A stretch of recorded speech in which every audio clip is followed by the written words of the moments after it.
पढ्दाखेरि चाहिँ सुनिन्छ कि एकचोटि फेरि ओके त्यो पोजिटिभ हजुर वेमा सर। युज गर्यो भने त सबै चिज पोजिटिभ नै हुन्छ। आइन्स्टाइनले E बराबर mc स्क्वायर निकाल्दाखेरि के अरे एटमिक बम बनाउँछन् भनेर चाहिँ सोचेकै थिएन अरे के। पछि एटमिक त्यो त बम हो सर, सोचेको भए त कहाँ दिन्थ्यो होला र। हो हैन। अनि पछि उसले जब त्यो एटमिक बम चाहिँ जापानमा खसाल्यो अनि ऊ चाहिँ रोएको थियो भन्छ नि। हो त्यस्तै नहोस् है। तिमीहरूले पढ्छौ राम्रोसँग बुझ्छौ भनेर मैले रेकर्ड गरिदिने, तर क्लासमा नआउने अनि रेकर्डिङ पनि नहेर्ने अनि इक्जाममा चाहिँ इक्जाम हाफ दिने गर्यो भने चाहिँ त्यही एटमिक बम बनाउनु र यहाँ आएर तिमीहरूले क्लास नलिने एउटै हुनेवाला छ।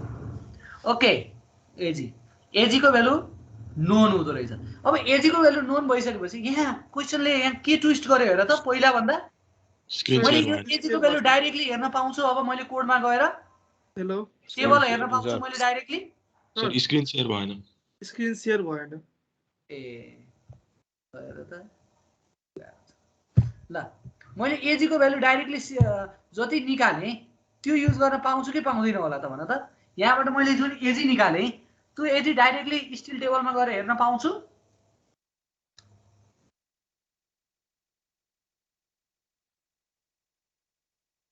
त्यो एरिया भनेको कतिको लागि कतिवटाको एरिया हो?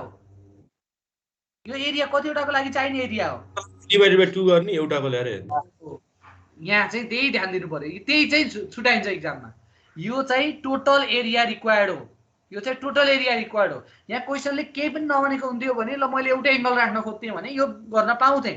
तर यहाँ क्वेसनले अलरेडी कतिवटा चुज गर भनेको छ। कतिवटा एङ्गल? दुईटा। भने यो एरिया त दुईटाको रहेछ भने फर इचको लागि चाहिँ कति गर्नु पर्यो? एजी बाई 2। अनि अब तिमीले कनेक्सन गर्दाखेरि सर्टेन पर्सेन्ट त बढाइहाल्छौ। त्यो त मलाई थाहा छ। 1.2 टाइम्स फर इच एङ्गलको एरिया कति हुन्छ यो गरिसकेपछि सेक्सन सिलेक्सन गर्न सक्यो कि सकिएन? सक्यो सर। ल अब यति गरिसकेपछि त दुईटा एङ्गल 75 75 8 भनेर यस्तै चुज गरे जस्तो आयो कि आएन?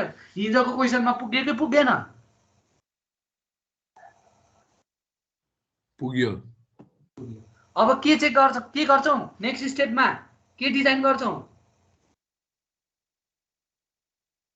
के डिजाइन गर्छौं नेक्स्ट स्टेपमा? अब हामीले मैले यसलाई क्लियर गरिदिन्छु। अब नेक्स्ट स्टेपमा अब हामीले त्यो भएपछि के डिजाइन गर्छौं?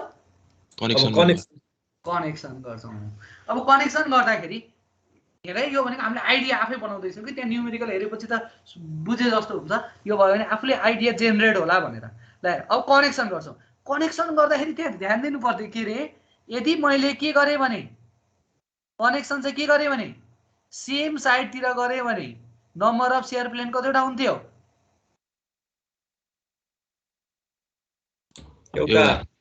एउटा। तर मैले यदि बोथ साइडतिर कनेक्सन गरेँ भने नम्बर अफ शेयर प्लेन कतिवटा हुन्थ्यो?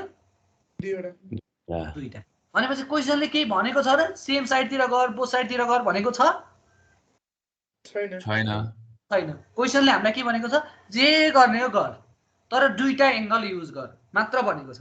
भनेपछि अब मैले यो गर्ने कि यो गर्ने इक्जाममा चाहिँ चुज गर्ने हो। दुईटै गर्ने होइन, इक्जाममा चाहिँ चुज गर्ने हो। मैले के चुज गरेँ? नर्मल्ली हामीले हिजो एउटा फाइन्डिङ पनि भएको थियो के भन्दा यदि हामीलाई केही पनि भनेन भने राम्रो चाहिँ डिजाइन गर्नको लागि के रहेछ? बोथ साइड भनेको के हैन? हो सर किन मैले बोथ साइड माने? मैले सेम साइड भन्छु। हुन्छ ठिक छ, क्वेसनले बोथ साइड गर भनेको छैन। सेम साइड माने पनि हुन्छ, तर मान्दाखेरि बोथ साइड मानेको राम्रो मानियो किन त्यसको क्यापेसिटी बढ्छ सेम साइजले। ल अब बोथ साइड मैले मान्छु भनेपछि अब तिमीहरूले भिडिएसबी निकाल्न सक्छौ, भिडिपीबी निकाल्न सक्छौ। त्यो दुईटाको भ्यालुको मिनिमम भ्यालु भनेको बोल्ड भ्यालु भिडिबी आएको आएन? आयो। भिडिपीबी गरेपछि बोल्ड भ्यालु आयो भिडिबी। भिडिबी आएपछि पियु बाई भिडिबी गरेपछि के आयो?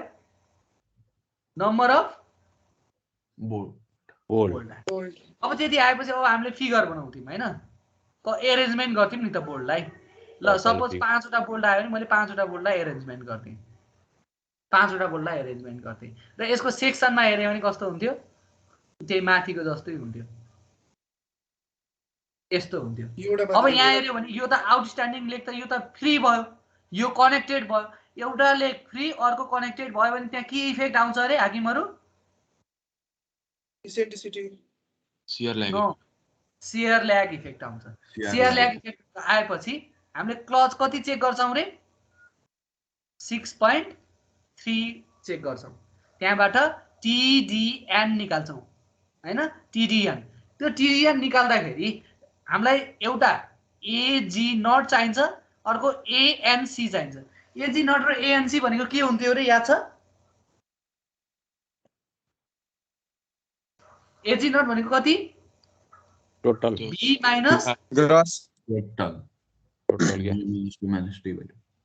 आउटस्ट्यान्डिङ को ग्रस एरिया हो, त्यो भनेको B minus T/2 into T हुन्थ्यो भने कनेक्टेडको कति हुन्थ्यो रे? B minus D not minus T/2. T/2। कसैलाई कन्फ्युज छैन। अब त्यसपछि एउटा चीज जान्नु पर्थ्यो। यो दुईटा जानिसकेपछि अब बीटा निकाल्नलाई एउटा हामीलाई W थाहा हुनु पर्थ्यो। W भनेको के सित इक्वल हुन्थ्यो रे? Outstanding leg. आउटस्ट्यान्डिङ लेगको विड्थ सित बराबर हुन्थ्यो। ल यो W आइहाल्यो। अर्को हामीलाई चाहिन्थ्यो के? BS भनेको कति सित इक्वल हुन्थ्यो रे? W सँग sir. W plus G minus T। अब G को भ्यालु कसरी निस्किन्छ? सपोज 80 80 10 आयो रे तिमीहरुको चुज गरेको एंगल। 80 80 10 छ भने G को भ्यालु कति हुन्छ भन्न त? B/2 plus 5. B/2 plus 5.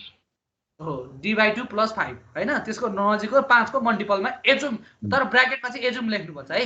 G = B/2 भनेको 40/2 भनेको कति? के रे 80/2 भनेको 40, 40 प्लस 5 भनेको 45, तर ब्र्याकेटमा के लेख्छौ? यो कोडमा दिनु पर्ने हो, दिएको छैन, एजुम लेख्छौ। G को भ्यालु आइसक्यो, T को भ्यालु थाहा छ, BS को भ्यालु आयो। LC भनेको के रे? एउटा बोल्ट देखि लास्ट को बोल्ट सम्मको डिस्टेन्स। लास्ट को बोल्ट सम्मको डिस्टेन्स त भनेको नम्बर अफ बोल्ट के रे नम्बर अफ कतिवटा पिच परे इन्टु पिच डिस्टेन्स गर्यो भने आयो क्या हैन?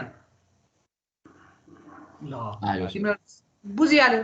LC पनि आयो। अब LC आइसकेपछि फर्स्ट को TDN निकाल्न सक्यो। TDN निकालिसकेपछि दोस्रो हामीले के चेक गर्थ्यौ रे? रप्चर चेक गर्थ्यौ। याद छ के चेक गर्थ्यौ? Block shear failure. रप्चर नै ब्लक शियर फेलियर। तर अब हामीले पहिला भन्दा यसमा के फरक हुन्छ? अब यदि TDN को भ्यालु के भन्दा सानो आयो भने, लेस देन कति आयो भने 500 किलोन्युटन आयो भने, अब मैले अगाडिको रप्चर चेक के रे ब्लक शियर फेलियर चेक गर्न पाउँछु? पाइन्न। अब के गर्नु पर्यो? मैले साइजलाई बढाउनु पर्यो। साइजलाई बढाउँदाखेरि हामीले नर्मली केलाई बढाउँछौं रे? के बढी भएको हेर्छौं रे? थिकनेस बढी भएको। ओके, यति बढी गर्ने हो। अघिको न्यूमेरिकल डिजाइन गर्ने भन्दा एनालाइसिसमै यही हो। के रे एनालाइसिस भन्दा डिजाइनमा यही फरक हो। क्यापेसिटी निकाल्दाखेरि तिमीहरूले फेल भयो फेरि बढाउनु पर्यो भन्नु परेन। डिजाइन गर्नु पर्यो भने जबसम्म पास हुँदैन तबसम्म सेक्सन बढाउनु पर्यो। सेभ भयो। सपोज यसमा सेभ भयो भने अब तिमीहरूले के गर्छौ? यो त रफ कसरी फेलर हुन्छ? यसरी बाँधिने होला हैन? यसरी ब्लक शियरमा जाने होला। यसरी ब्लक शियरमा गयो भने अब तिमीहरूले AVG निकाल्छौ, AVN निकाल्छौ, ATG निकाल्छौ, ATN निकाल्छौ है। अब यहाँदेखि यहाँसम्मको डिस्टेन्स चाहिँ 80 छ भने 45 पछि यो 35 रहिदिएछ। सपोज एज डिस्टेन्स मैले 40 राखेँ, यसको भ्यालु पनि भन न 50, अरु सबै मैले 50 राखेँ रे सपोज है। 50 राख्यो भने कति हुने भयो भन त? AVG भनेको कतातिरको distance? along the direction of the force. Along the direction of force भनेको 40 प्लस 50 50 50 50 50 इन्टु थिकनेस सकिहाल्यो। AVN मा कतिवटा बोल्ट घटाउनु पर्यो? 1 2 3 4 वटा बोल्ट पुरा र लास्टको आधा घटाउनु पर्यो। ATG भनेको 35 इन्टु थिकनेस गर्नु पर्यो। ATN भनेको चाहिँ यो बोल्टको आधाबाट माथि जाने हो, आधाबाट मात्र माथि जाने हो, तर अलरेडी आधा चाहिँ यहाँ गइसक्यो।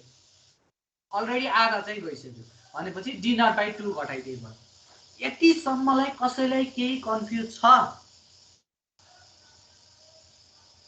कसैलाई केही कन्फ्युज छ भने भन, हैन भने अब हामी अगाडि जान्छौँ। सायद नहोला। छ र कसैलाई केही समस्या छ?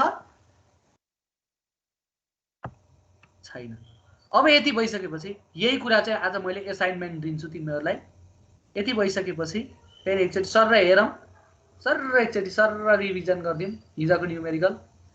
दुईटा 75 को दिएको थियो, यहाँ चाहिँ हामीले चुज गर्नु परेको थिएन। चुज गर्नु नपरेपछि टेबलबाट हामीले एरिया निकाल्यौँ, टेबलबाट एरिया निकाल्यौँ, एरिया निकालेपछि टिटिजी निकाल्यौँ, टिटिजीलाई पियुसी इक्वल गरेर हामीले कनेक्सन डिजाइन गऱ्यौँ। सेम साइड र बोथ साइड हुँदाखेरिको नम्बर अफ सियर प्लेन फरक पर्यो, त्यही भएर भिडिएसबी चेन्ज छ। फर्स्टको भिडिएसबी र सेकेन्डको भिडिएसबी चेन्ज छ। यी भिडिएसबी चेन्ज छ, एउटामा दुईटा सियर प्लेन, एउटामा एउटा सियर प्लेन।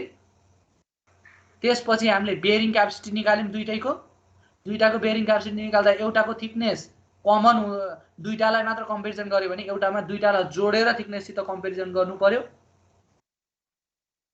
त्यसपछि हामीले रप्चर के अरे नम्बर अफ बोल्ट निकाल्यौँ। यदि मैले सेम साइड राखेँ भने एउटातिर कनेक्सन गर्दाखेरि PU/2 लोड यही झुक्किन सक्छ। सेम साइड गर्दाखेरि धेरै झुक्किने यहाँ हो है आखिर मैले यहाँ भनेको छु है, हिजो पनि एकदम हाइलाइट गरेको हो, यही झुक्किन्छ। सेम साइड र बोथ साइड गर्दाखेरि कहाँ 2 गर्ने कहाँ 2 नगर्ने भनेर घोक्छ। त्यो घोक्ने मान्छे त मैले फेरि यो एफआर एमयुले मात्र मान्छु, फर्मुला मुलाहरू हैन। यहाँ देखिन्छ त, हेर त यो बोल्टले यसको पनि लोड बोक्नु छ, यसको पनि लोड बोक्नु छ, यो दुईटा एंगल बोकेर PU लोड बोक्ने हो। त्यही भएर दुईटै यहाँको नम्बर अफ बोल्ट निकाल्दाखेरि PU लाई VDSB ले डिभाइड गरियो। तर यतातिरको कन्डिसन हेर्यौ भने यो साइडको कन्डिसन हेर त तिमीहरूले, यसले यो बोल्टले त यही एंगलको मात्र लोड बोक्ने हो नि, यो बोल्टले त यो एंगलको मात्र लोड बोक्ने हो नि। दुईटा एंगलले पो PU लोड बोक्ने हो भने एउटाले कति लोड मात्र बोक्छ, एउटा एंगलले कति लोड मात्र बोक्छ, PU/2। यो ठाउँमा हो म्याक्सिममले बिगार्ने, म्याक्सिममले रङ गर्छ यो ठाउँमा, एकदमै ध्यान दिनु। ओके सर, अब हामीले त यस्तामा त क्लियर भयो भन्छौ तिमीहरूले, म खुसी हुन्छु। ओके अगाडि जाउँ। त्यति गरिसकेपछि हामीले यसको रप्चर चेक गरियो अनि ब्लक शेयर फेरल चेक गरियो। रप्चर चेक गरियो, लेन्थ अफ दि डिस्टेन्सको लेन्थहरू निकालेर रप्चर चेक गरियो अनि ब्लक शेयर फेरल चेक गरियो। ओके, अब चाहिँ आज हामी अर्को क्वेसनमा जान्छौँ। यहाँसम्मलाई कनेक्सनमा यदि भोल्टेज कनेक्सन भयो भने कसैलाई केही समस्या छ भने 1 मिनेट तिमीहरूले नोट हेर्ने टाइम पाए र केही क्वेसन छ भने सोध्ने टाइम 1 मिनेट मात्र।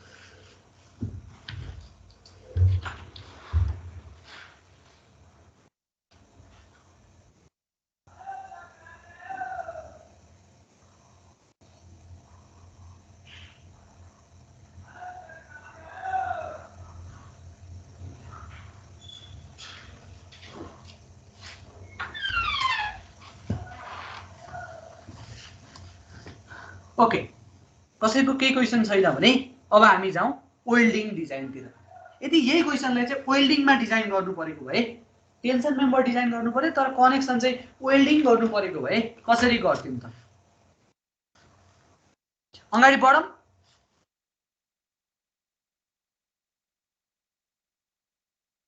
बढौँ सर। ल ल हेर है, यदि मैले टेन्सनलाई वेल्डिङमा डिजाइन गर्नु परेको भए न्युमेरिकल छँदैछ, न्युमेरिकल भन्दा पहिले हामीले जानेका पो छौँ कि एकचोटि सर र रिभाइज गरौँ पहिला जानेको कुरा, त्यसपछि न्युमेरिकलतिर जाउँला। ल हेर, हामीलाई PU को लोड दिएको छ। यहाँ क्वेसन पढौँ, पहिला त क्वेसन पढौँ न हैन। Design a suitable angle section to carry a tension force of 250 kilonewton factor, भनेको अलरेडी फ्याक्टर दिएको छ। The end connection is to be done by using fillet weld। अब यहाँ चाहिँ वेल्ड गर्नु युज गर्नु पर्ने छ। The yielding and ultimate strength of the steel are यति एन्ड यति रेस्पेक्टिभली, भनेको अर्थ PU दिएको छ, हामीलाई वेल्ड डिजाइन गर्नु छ, हामीलाई FU र FY पनि दिएको छ।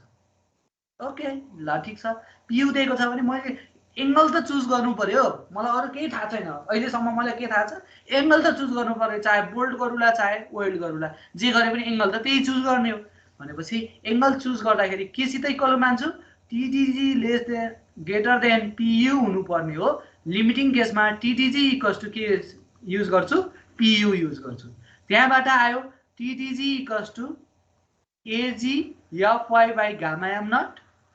AG भनेको चाहिँ PU into gamma m naught divided by E of y भनेपछि मैले के पत्ता लाएँ AG पत्ता लाएँ भने अब यहाँ ध्यान दिएर सुन्ने यसमा एरिया बढाउनु पर्ला कि नपर्ला वेल्डिङ गर्दैछु एरिया बढाउनु पर्ला कि नपर्ला वेल्डिङ गर्दैछु हामीले बोल्डमा किन एरिया बढाउँथ्यौं रे माथिको क्वेशनमा होल बार्नु पर्दैन सर त्यही भएर होल बनाउनु पर्थ्यो होल बनाएपछि क्रस सेक्सन एरिया रिड्युस हुन्थ्यो त्यही भएर बढाउनु पर्थ्यो यसमा हामीले होल बनाउनु पर्छ वेल्डिङमा पर्दैन भनेपछि यसमा धेरै ठुलो एरिया बढाउनुको केही पनि फाइदा छैन त्यही भएर जति एजी आउँछ यो एजी भन्दा घटाएर हेर्न त पाइएन फेरि यो निकालेको एजी भन्दा त अघि पनि घटाएर हेर्न पाइएन त्यो यहाँ पनि घटाएर हेर्न पाइएन उसमा हामीले 20% बढाउँथ्यौं भने यहाँ बढाउनु आवश्यक छैन जति आयो त्यो भन्दा अलिकति ठुलो सानो त हेर्न पाइएन अलिकति ठुलो भ्यालु हेर्ने अलिकति ठुलो हेर्ने ठुलो एरिया ल यो त सर हामीले बुझ्यौं किन वेल्डिङमा हामीले होल बनाउनु छैन होल नबनाएपछि एरिया घट्दैन एरिया नघटेपछि किन ठुलो सेक्सन चाहियो र त्यही भएर सरले बढाउनु भएन ल हामीले यो सम्म तपाईले भनेको माने ल भनेपछि मेम्बर सिलेक्सन भयो मेम्बर सिलेक्सन भइसकेपछि अब हामीले गर्ने त के हो त कनेक्सन हो ल अब कनेक्सनतिर जाउँ है कनेक्सन पनि हामीले जानेको पो छौं कि एकचोटी सोचौं त कनेक्सन वेल्डिङ गर्नु छ वेल्डिङ गर्नको लागि त पहिला मैले FWD निकाल्नु पर्छ FWD भनेको कोडले के भनेको छ अरे FU/√3 गामा MW अनि FU को भ्यालु त 410 थाहा छ हामीलाई √3 मलाई थाहा छ गामा MW कति राख्ने रे गामा MW कति हुन्छ रे 1.25 कहाँ वेल्ड 1.25 फिल्डमा वेल्ड गर्ने हो कि सोपमा वेल्ड गर्ने हो क्वेशनले के भनेको छ फिल्ड वेल्ड सोप वेल्ड के भनेको छ छैन सपोज मैले सोपमै बसेर आनन्दले बसेरै वेल्ड गर्छु भनेर माने यसलाई सोप वेल्ड भनेर माने भनेपछि मेरो FWD आयो 189.37 न्युटन पर एमएम स्क्वायर ल FWD आयो भने यो त परमिसिबल स्ट्रेस जस्तो आयो भने मलाई एरिया अफ वेल्ड कति हुन्छ भनेर मलाई कसरी सोध्यो भने स्ट्रेस भनेको त force by area of weld त होला नि भनेपछि एरिया अफ वेल्ड कसरी सोध्यो भने मैले फोर्स डिवाइडेड बाइ FWD गरे आउँछ भनेर भन्दाखेरि कसैलाई रिस उठ्छ र गाह्रो छ कसैलाई छैन ल PU मलाई दिएकै छ FWD निकाले भनेपछि सरले त एरिया अफ वेल्ड त निकालिहाल्नु भयो ल ठीक छ अब एरिया अफ वेल्ड निस्केपछि सम्झौँ है एरिया अफ वेल्ड भनेको के होला length of the weld into thickness of weld होला कि नहोला होला यहाँसम्म हामीले जानेकै छौं ठीक छ अब थिकनेस अफ वेल्ड भनेको के थियो रे सम्झ त के टाइम्स के हुन्थ्यो यस हुन्थ्यो ल त्यो पनि जानेको रहेछ के को भ्यालु पनि हामीलाई थाहा थियो 0.7 ल के को भ्यालु पनि थाहा रहेछ अब यसतिर गयो यस भनेको मैले एंगल चुज गरेको हुन्छु यहाँ मैले त अगाडि त मेम्बर त सिलेक्सन गरे नि सपोज मैले 75 8 को एंगल चुज गरे भने मेरो थिकनेस कति एमएम को रहेछ 8 कति एमएम को 8 mm को 8 एमएम भएपछि यस मिनिमम मैले कति छु मैले गसेट प्लेट चाहिँ 10 एमएम को राख्ने भए 8 एमएम को त्यो छ भने मैले 10 एमएम को गसेट प्लेट र यो दुईटा मध्येको ठुलो थिकनेस को भ्यालु हेरेर थिकनेसलाई कम्पेरिजन गर्ने हो यो दुईटा मध्येको ठुलो थिकनेस भनेको 10 एमएम अप टु 10 एमएम सम्मलाई यस मिनिमम कति रे 3 चाहिन्छ 10 भन्दा ठुलो 20 भन्दा सानो छ भने 5 एमएम 20 भन्दा पनि ठुलो छ भने 6 एमएम हामीले सम्झिन्नौ है ल भनेपछि एस मिनिमम को भ्यालु पनि आयो अब यस म्याक्स निकालौं त एक्स म्याक्स निकाल्दाखेरि अब हामीले गर्ने वेल्डिङ चाहिँ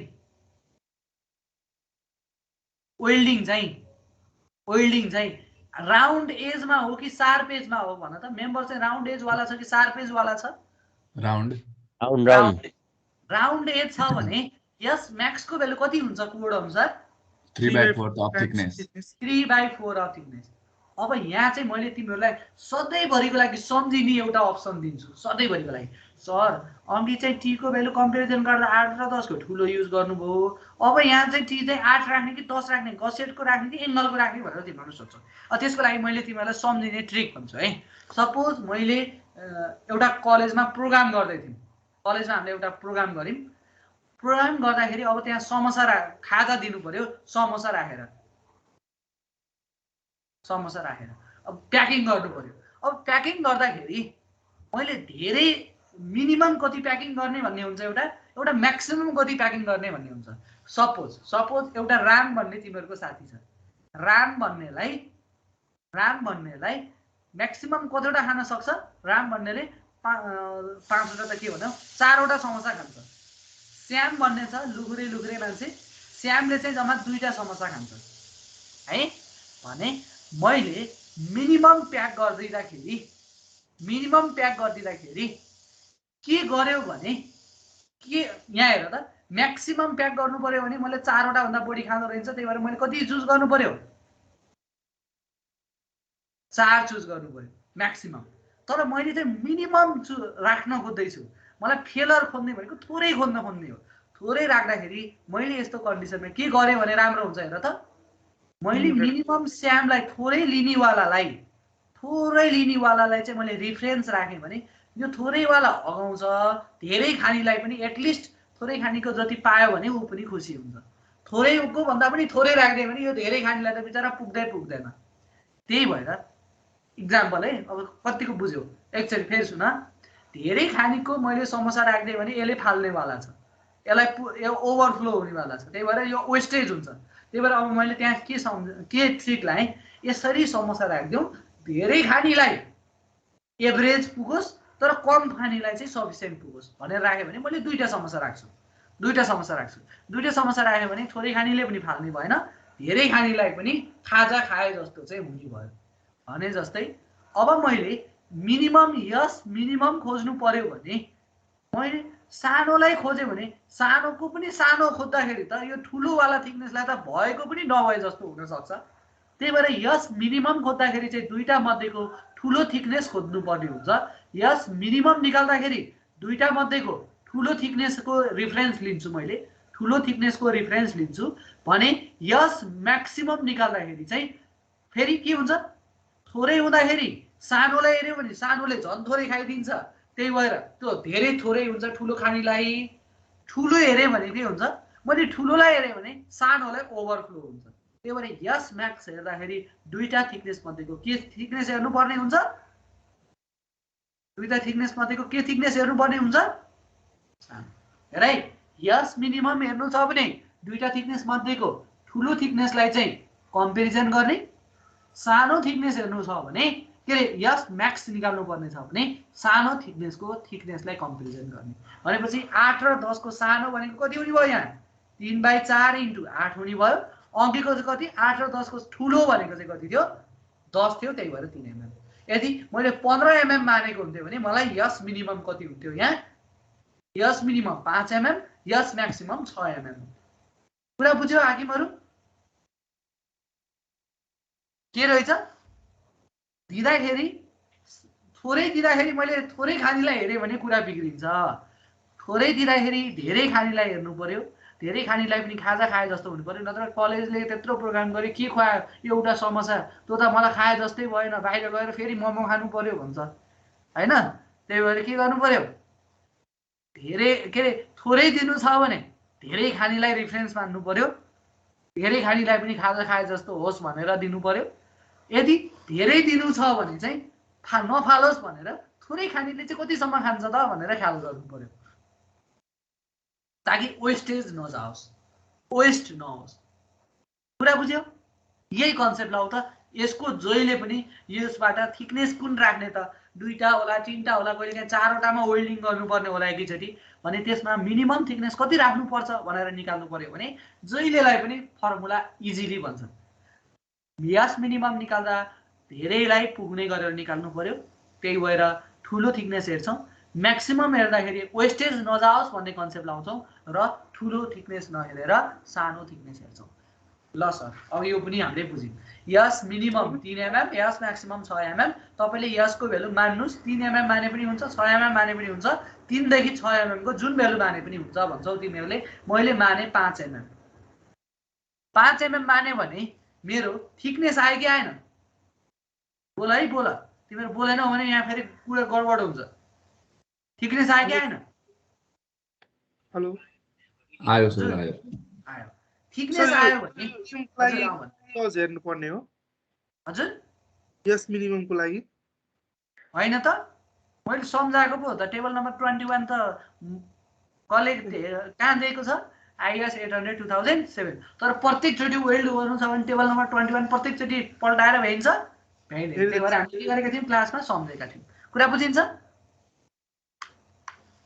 ओके यो क्लजमा छ यहाँ मैले तल क्लज सिटकै राखिदिएको छु तिमीहरूले त्यसमा टेन्सन लिनु पर्दैन तर त्यो सधैँभरि क्लज हेरेर चाहिँ हामीले एक्जाममा ढुक्न गाह्रो हुन्छ त्यही भएर सम्झे हो यस मिनिमम थाहा भयो यस म्याक्सिमम थाहा भयो यस थाहा भयो थिकनेस आयो अब एरियालाई थिकनेसले डिभाइड गर्यो भने लेन्थ अफ द वेल्ड आयो कि आएन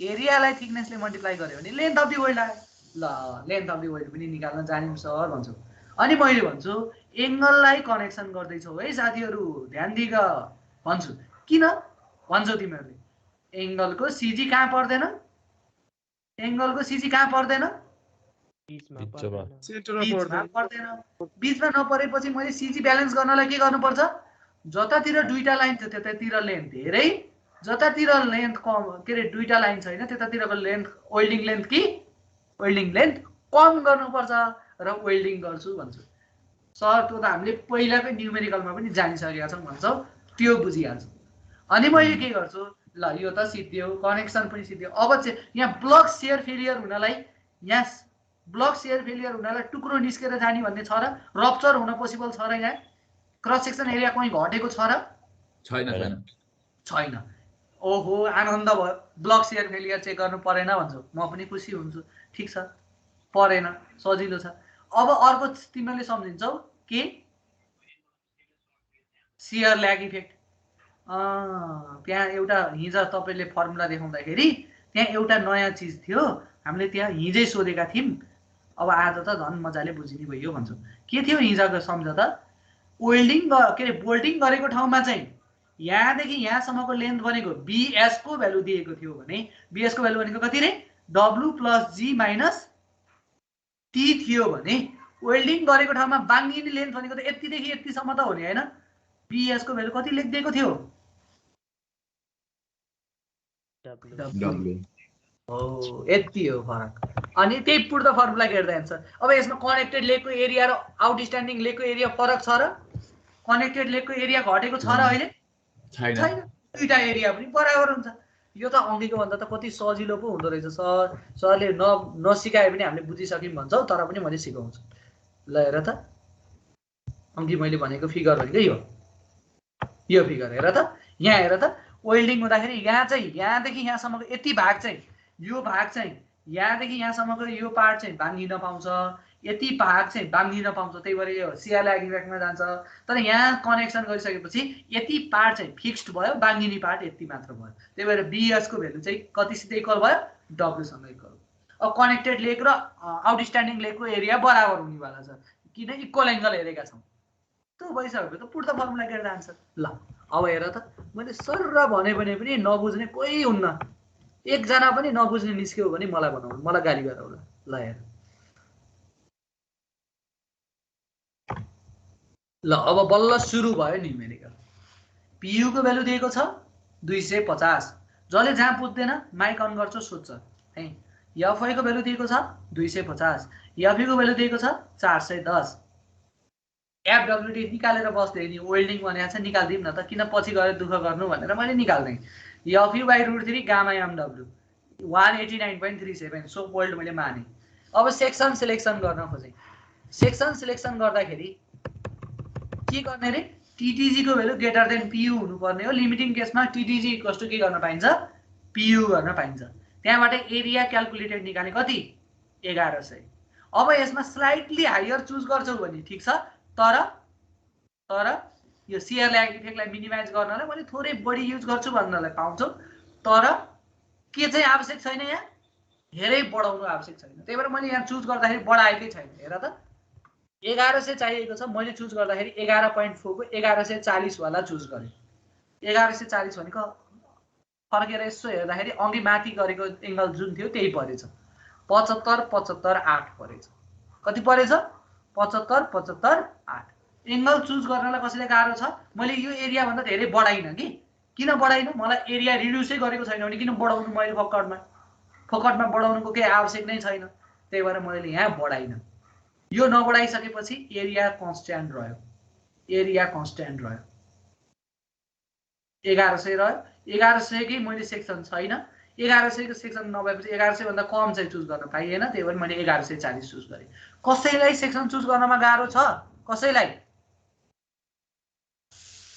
कसैलाई छैन हो हाकिमहरु? छैन छैन सर। ल छ र? छैन। ल वेल्डिङमा मैले 10 mm को गसेट प्लेट माने भने अब हाम्रो एङ्गलको थिकनेस चाहिँ कति भयो? 8 mm। गसेटको 10 mm माने भने मिनिमम थिकनेस म्याक्सिमम कति हुने भयो? 10 mm। म्याक्सिमम थिकनेस अब टेबल नम्बर 21 ले 10 mm सम्मको लागि कति यस मिनिमम राख भन्छ? 3। यहाँ लेखिदिएकै छु है, टेबल नम्बर 21 बाट भोकेको होइन, हामीलाई थाहा भएको हो। त्यो म्याक्सिमम कति? सानो थिकनेसलाई हेरेर धेरै दिनु पर्यो भने फेरि ठुलो थिकनेस नै हेरे भने यहाँ मैले 10 राखेँ भने 8 लाई ओभरफ्लो हुन्छ भनेर सम्झिने के। ठुलो राख्दाखेरि सानोलाई हेरेर, सानो राख्दाखेरि ठुलोलाई हेरेर, यति कन्सेप्ट हो। म्याक्सिमम वेल्डिङ साइज यस म्याक्स निकाल्दा 3/4 अफ 8 लाई हेरे 6 mm आयो। क्लज नम्बर यहाँ मैले लेखिदिएकै छु। अनि अब यो 3 mm र 6 mm माने पनि हुन्छ, 3 र 6 को इन बिट्विन माने पनि हुन्छ। मैले 5 mm माने। 5 mm मानिसकेपछि इफेक्टिभ थिकनेस भनेको त के इन्टु यस हो। के को भ्यालु दिएको छैन, मैले 60 देखि 90 डिग्रीको एङ्गल अफ फ्युजन माने। त्यो गरिसकेपछि 0.7 × 5 भयो 3.5 mm। कसैलाई पनि गाह्रो छैन। यहाँ स्ट्रेन्थ अफ द वेल्ड भनेको load divided area of weld हो। स्ट्रेन्थ अफ द वेल्ड भनेको एफडब्ल्युडी हामीलाई थाहा छ, PU by area of weld. Area of weld भनेको PU बाइ एफडब्ल्युडी। कसैलाई पनि सायद यतिसम्म गाह्रो छैन। कसैलाई गाह्रो छ? छैन। छ र गाह्रो? छैन। छैन सर। गरिसकेपछि मैले एरिया अफ वेल्ड निकाले 1320.166 mm²। अब एरिया अफ वेल्ड भनेको length of the weld into thickness of weld हो। अब मैले एउटा इक्वेसनबाट दुईटा प्यारामिटर अहिलेसम्म निकाल्न सकेको छैन। त्यही भएर मैले त्यो मूर्ख काम गर्दिनँ। एउटा भ्यालु एजुम गर्छु, अर्को भ्यालु निकाल्छु। एउटा इक्वेसन कसैले मलाई दियो एक्स वाई को भ्यालु 5 हुन्छ, solve for x and y भनेर सोध्यो भने मैले यसका नम्बर अफ सोलुसन निकाल्दिन सक्छु। मैले एकचोटि एक्स को भ्यालु 1 माने भने वाई को भ्यालु 5 पनि मेरो सोलुसन हो। एक्स को भ्यालु 2 माने भने वाई को भ्यालु कति? 2.5 पनि मेरो सोलुसन हो। यसरी नम्बर अफ सोलुसन निकाल्न सक्छु, तर सोलुसन चाहिँ हो एउटामा अर्को डिपेन्डेन्ट सोलुसन चाहिँ हो। त्यही भएर त्यही कन्सेप्ट मैले लाउन लाएँ। थिकनेस अफ वेल्ड मैले माने, लेन्थ अफ द वेल्ड मैले निकालेँ। थिकनेस अफ वेल्डको आधारमा लेन्थ अफ द वेल्ड निकालेँ। मैले थिकनेस अफ वेल्ड ठुलो माने भने लेन्थ अफ द वेल्ड घट्छ, length of the thickness of weld सानो माने भने लेन्थ अफ द वेल्ड बढ्छ। लेन्थ अफ द वेल्ड निकालेँ। Area of weld divide by thickness. Thickness मैले माथि निकालेको छु 3.5। लेन्थ अफ द वेल्ड आयो यति। अब यहाँ नबुझ्ने को छ साथीहरू? लेन्थ अफ द वेल्ड आएपछि एङ्गल हो, CG बराबर हुँदैन। CG बराबर नभएपछि लेन्थ बराबर वेल्डिङ गर्न पाउनुहुन्न भनेर तिमीहरूले भन्छौ। हो, तिमीहरूले भनेको ठिक छ भन्छु मैले। ठिक छ? ठिक छ। ल अब यसको CG कतिमा पर्छ? एकचोटि एङ्गलमा जाउँ फर्केर। यसको CG कतिमा पर्छ हेर त। CG डिस्टेन्स यहाँ दिएको छ। CG डिस्टेन्स तिमीहरूले फिगरमा गएर हेर्यौ भने यसरी CY लेखिदिएको छ यता, र यतातिर तिमीहरूको फिगरमा हेर्यो भने CX लेखिदिएको छ माथिको एङ्गलकोमा। यहाँ दिएको छ CX को पनि CY को पनि। एङ्गलको साइज बराबर भएको हुनाले CX र CY को साइज पनि के छ? के छ? बराबर।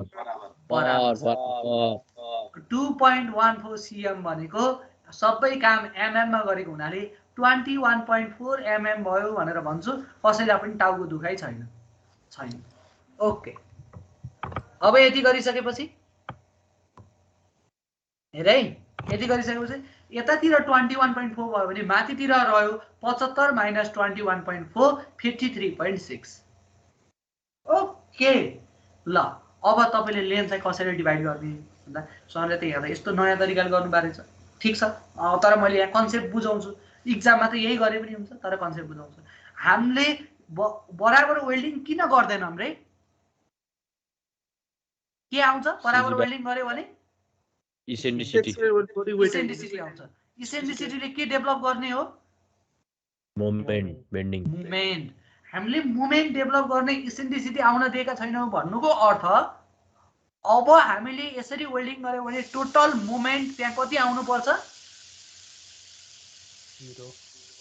कति आउनु पर्छ 0 आउनु पर्छ यति हो कन्सेप्ट हेर त यतातिर PU लायो भने माथिको फोर्सले L2 को फोर्सले दिने फोर्सलाई मैले F2 माने र तलको फोर्सलाई मैले F1 माने भन्न पाउँछु L1 ले F1 भन्न पाउँछु पाउँछ अब मैले CG मा बसेर मोमेन्ट लिए भने CG त यसको यहाँ पर्छ नि CG मा बसेर मोमेन्ट ल्याए भने मोमेन्ट मलाई 0 हुनु छ अब यसले यहाँ बसेर मोमेन्ट 0 गर्दाखेरि यसले कस्तो मोमेन्ट दियो क्लकवाइज यसले कस्तो दियो एन्टी क्लकवाइज हेर त F1 into 21.4 minus F2 into 53.6 को भ्यालु टोटल मोमेन्ट कति हुनु पर्छ 0 अब यहाँबाट निकालौं त F1 by F2 भनेको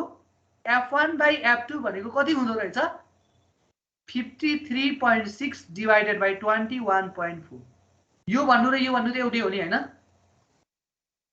यो बराबरबाट उता लैदियो F1 into 21.4 equals to F2 into 53.4 F1 by F2 निकाल्यो भने यही आउने भयो F1 भनेको सम्झ त फोर्स भनेको के हो रे FWD into length into thickness हो कि हैन F2 भनेको के FWD वेल्डिङ स्ट्रेन्थ into त्यसको लेन्थ into त्यसको thickness equals to 53.6 divided by 21.4 thickness काट्यो FWD काट्यो भनेपछि L1 by L2 को रेशियो हेर त कति आउँदो रहेछ आयो कि आएन कुरा बुझ्यो आयो सर भने अब एक्जाममा सम्झिनको लागि अब यत्रो धेरै स्टेप गर्न भन्दा एक्जाममा सम्झिनको लागि सबै सिनारियो सेम छ भने फरक पर्ने स्ट्रेन्थ फरक पर्ने L1 र L2 मा हो लेन्थमा हो अब हामीले के बुझेका छौं मोमेन्ट भनेको फोर्स इन्टु डिस्टेन्स हो जसको डिस्टेन्स बढी छ त्यसमा फोर्स कम चाहिन्छ जसको डिस्टेन्स चाहिँ कम छ त्यसमा फोर्स के चाहिन्छ बढी मोमेन्ट बराबर हुनलाई यति यो लोजिक बुझ्दिन र मोमेन्ट भनेको फोर्स इन्टु डिस्टेन्स हो डिस्टेन्स जसको जतातिर बढी छ त्यतातिर फोर्स कम आउनु पर्छ जतातिर डिस्टेन्स कम छ त्यतातिर फोर्स बढी आउनु पर्छ भन्नुको अर्थ यो L1 तिरको यो तलको डिस्टेन्स कम छ त्यही भएर यहाँ लेन्थ बढी आउनु पर्यो L2 तिर डिस्टेन्स बढी छ लेन्थ कम आउनु पर्यो भने यहाँबाट जस्तो मूर्खले पनि हामीले पत्ता लगाउन सक्छौं कि L1 by L2 को रेशियो के आउँछ ग्रेटर देन पत्ता लगाउन सकिन्छ यति भन्नलाई बुझ्नलाई कसैलाई गाह्रो छ L1 by L2 मध्ये L1 को value always greater than L2 हुन्छ भन्नलाई कसैलाई गाह्रो छ छैन सर हैन त्यो छैन भने सिम्पल एउटा लोजिक मात्र के राख यो दुईटा CG को डिस्टेन्स को रेशियो निकाल अब तिमीले निकाल जुन निकाले पनि भयो 53 by 21.4 गरे पनि भयो 21.4 डिवाइड बाइ 53.6 गरे पनि भयो अब यो चाहिँ L1 by L2 को रेशियो हो कि यो चाहिँ L1 by L2 को रेशियो यसले भनिहाल्छ L1 by L2 को रेशियो जहिले पनि ग्रेटर देन 1 आउनु पर्छ भन्नुको अर्थ यो L1 by L2 को रेशियो 53.6 by 21.4 रहेछ त्यही भएर साइड जतातिर L1 छ त्यतातिर ठुलो जतातिर सानो छ त्यतातिर सानोको रेशियो ल्याइदियो भने एक्जाममा छिटो L1 र L2 निकाल्न सकिन्छ किन हामीले एक्जाममा 1 मिनेट टाइम भए पनि बचाउनु छ कन्सेप्ट यो हो गर्ने यो हो एक्जाममा बुझ्ने यसरी गर्ने यसरी एक्जाममा है त्यहाँबाट त्यहाँबाट मेरो के आयो L1 र L2 आयो। L1 र L2 निकाल्दाखेरि एउटा 107 आयो, अर्को 269, 269 275 राख्दै 107 लाई चाहिँ 110 राख्दै भने अब यो 110 पनि 40,40 याद छ नि, यो के हो मिनिमम ओभरल्यापिङ। हेर त 40 40 नै भइहाल्यो। 4 × t को भ्यालु 8 गर्दाखेरि 40 mm। 40 mm भन्दा 110 पनि ठुलो छ, 275 पनि ठुलो छ। ओभरल्यापिङ लेन्थ पनि मलाई पुग्यो। यहाँसम्म नबुझेको कोही छ? यहाँसम्म नबुझेको कोही छ भने बुझिन सर भन्ने अगाडि आउने, बुझ्यो भने बुझिन सर अगाडि जाऊ भन्ने। सर त CX र CY यदि डिफरेन्ट भएपछि कुन लिने त? CX र CY डिफरेन्ट भयो भने मैले कनेक्सन कहाँ गरेको छु भन्ने त वेल्डिङ चाहिँ कति mm मा गरेको छु भन्ने त थाहा होला नि है। जस्तो हेर है, तिम्रो साथीले सोध्यो यदि मैले एंगल चाहिँ कतिको युज गरे 75 50 8 को युज गरे भने अब मैले यो राखेको भाग चाहिँ यो 75 मा यदि मैले वेल्डिङ गरेको छु भने 75 मा मैले वेल्डिङ गरेको छु भने अब 75 अब फिगरमा कतातिर 75 राखेको छ। सपोज यतातिर मेरो 75 राखेको रहेछ भने यतातिर 75 राखेको रहेछ भने यो डिस्टेन्स भनेको नै यही CX जस्तो डिस्टेन्स हो कि हैन? अहिले हामीले मानेको जस्तो डिस्टेन्स हो कि हैन? हो। के बुझ्नु पर्यो, मैले कुन लेगलाई चाहिँ वेल्डिङ गरेको छु, यता र यता वेल्डिङ गरेको छु कि यता र यता वेल्डिङ गरेको छु भन्ने चाहिँ बुझ्नु पर्यो। हैन मैले 50 तिर वेल्डिङ गरेको छु, यो लेग चाहिँ 50 छ भने 50 को डाइमेन्सन दिएतिर यो साइडतिर 50 दियो भने त्यसको CG डिस्टेन्स जति छ त्यही हो। अथवा त्यो भन्दा सजिलो उपाय भन्दिन, सजिलो उपाय भनेको अलग अलग लेग छ भने त्यसको आधा गरेर आधा भन्दा सानो जता छ त्यही हो। आधा भन्दा ठुलो हुन त पाउँदैन। एउटाको लेग ठुलो छ अर्कोको लेग सानो छ भने नर्मली एउटा आधाको नजिक नजिकतिरको हुन्छ, अर्को चाहिँ आधा भन्दा सानो हुन्छ। आधा भन्दा सानो जुन छ त्यही हो कि हैन? त्यसरी लोजिक लाउ न। एउटा 50 राखेको छ भने 50 तिरको CG डिस्टेन्स जुन दिएको छ त्यही लिने, बाँकीबाट घटाउने अर्को आयो। 75 तिर तिमीले वेल्डिङ राखेको छौ, यो लेन्थ राखेको छौ भने 75 तिर यो फिगरमा चाहिँ 75 जतातिर दिएको छ त्यतातिरको CG डिस्टेन्स लिने हो। लोजिक त्यो हो। अथवा सिम्पल तिमीहरूले कन्सेप्ट लगायो भने आधा डिस्टेन्स भन्दा कम हुनुपर्छ। एउटा 50 को आधा भनेको सानो 50 तिर राखेको छ भने एउटा 50 को आधा भनेको 12.5 भन्दा सानो हुन्छ, एउटा 75 को आधा भनेको 35 भन्दा सानो हुन्छ हैन? 70 भनेको 37.5 भन्दा सानो हुन्छ। एउटा 50 को आधा भनेको 25 भन्दा सानो आउँछ, एउटा 37.5 भन्दा। अब कुन चाहिँ हो भन्दा यदि 50 को तिर सिलेक्सन गर्यो भने 25 भन्दा सानो भ्यालु जुन छ त्यही हो। 75 तिर वेल्डिङ गरेका छौ भने 37.5 भन्दा सानो जुन छ त्यही हो। कुरा बुझ्यौ? बुझ्यो सर। ल अरु कसैलाई केही क्वेशन छैन सर भन्छौ? ल ठीक छ, म खुसी हुन्छु। अब जाम के निकाल्ने? अब लास्टमा के निकाल्नु पर्यो यसको? Shear lag effect. Shear lag effect यो त हामीले बुझेका छौं सर, त्यही पनि एकचोटी भनिदिनुस् न भन्छौ, मैले त्यही थोरै भनिदिन्छु। Shear lag effect. ल शियर ल्याग इफेक्ट। अब शियर ल्याग इफेक्ट भनेको चाहिँ के हो त भन्दा एउटालाई कनेक्सन गरियो अर्कोलाई फ्री छोडिदियो भने त्यो फ्री छोडिदिएको भाग चाहिँ नाच्न थाल्छ, भनेको एल्डिङमा फेलर हुन्छ र कनेक्टेड पार्ट चाहिँ अल्टिमेटमा फेलर हुन्छ, रप्चर हुन खोज्छ। एउटा रप्चर हुने एउटा एल्डिङमा फेल हुने त्यस्तो इफेक्ट देखिन्छ शियर ल्याग इफेक्टले गर्दा, due to unequal stress distribution. Unequal stress डिस्ट्रिब्युसनले गर्दाखेरि शियर ल्याग इफेक्ट आउँछ। कनेक्टेड लेग बढी स्ट्रेसमा जाने, आउटस्ट्यान्डिङ लेग चाहिँ कम स्ट्रेसमा जाने हुन्छ, जसले गर्दाखेरि शियर ल्याग इफेक्ट आउँछ। कम स्ट्रेस भएको मलाई त केही पनि भएन भन्ने हुन्छ हैन। एउटा साथी चाहिँ फेल भयो, अर्को साथी चाहिँ जस्ट 32 ल्याएर पास भयो भने पनि 32 ल्याएर आएको साथी एकदमै खुसी हुन्छ। हुन त जस्ट 32 मात्र आएको हो नि हैन, फेल हुनबाट बार बसेको तर पनि खुसी हुन्छ। तर एउटा साथीले उहाँ 90 लिएर आयो, आफू 32 ल्यायो भने फेरि त्यही साथी पास भयो भन्ने खुसी हुन्न। उसलाई के हुन्छ? उसलाई खुसी के रे, उसलाई के दुःखी हुन्छ? साथीले त्यत्रो लिँदाखेरि मेरो जम्मा 32 आयो। हो सेम नेचर मेटेरियलले पनि देखाउँछ। जो कनेक्टेड छ, जसको स्ट्रेस छ, त्यो स्ट्रेस भएको चुप्प लाएर बस्छ। जो स्ट्रेस छैन, जो चाहिँ फ्री छ, त्यो चाहिँ नाच्न थाल्छ। नाच्न थाल्यो भने एल्डिङमा फेलर हुन्छ है। यो खालको फेलरलाई हामीले भन्छौँ शियर ल्याग इफेक्ट है। अब त्यो निकाल्नको लागि चाहिँ हामीलाई फर्मुला हामीलाई थाहा छ। TDN मैले यहाँ कोडको क्लजको फर्मुला राखेको छैन, माथितिर त्यत्रो फोटो देख्दाखेरि हैरान भइसक्यो। फर्मुला यहाँ लेखिदिएकै छु, 0.9 ALC into FU by gamma M1 plus beta AG naught FY by gamma M naught भन्ने हाम्रो फर्मुला छ। ANC र AG नटको भ्यालु दुईटाको भ्यालु बराबर हुन्छ। AG नट र ANC को भ्यालु दुईटाको भ्यालु बराबर हुन्छ। बराबर भइसकेपछि दुईटाको एरिया बराबर हुन्छ। बराबर भइसकेपछि अब बीटा निकाल्ने हो। ल बीटा निकाल्ने हेर्दै गर त, 1 मिनेट टाइम।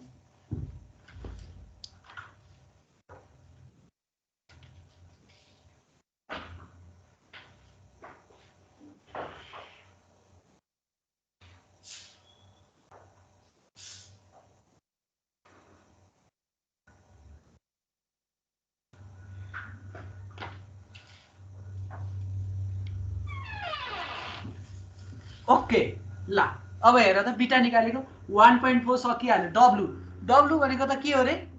डब्लु भनेको त के हो रे? अब त हामीलाई फिगर हेर्न जान पनि पर्दैन।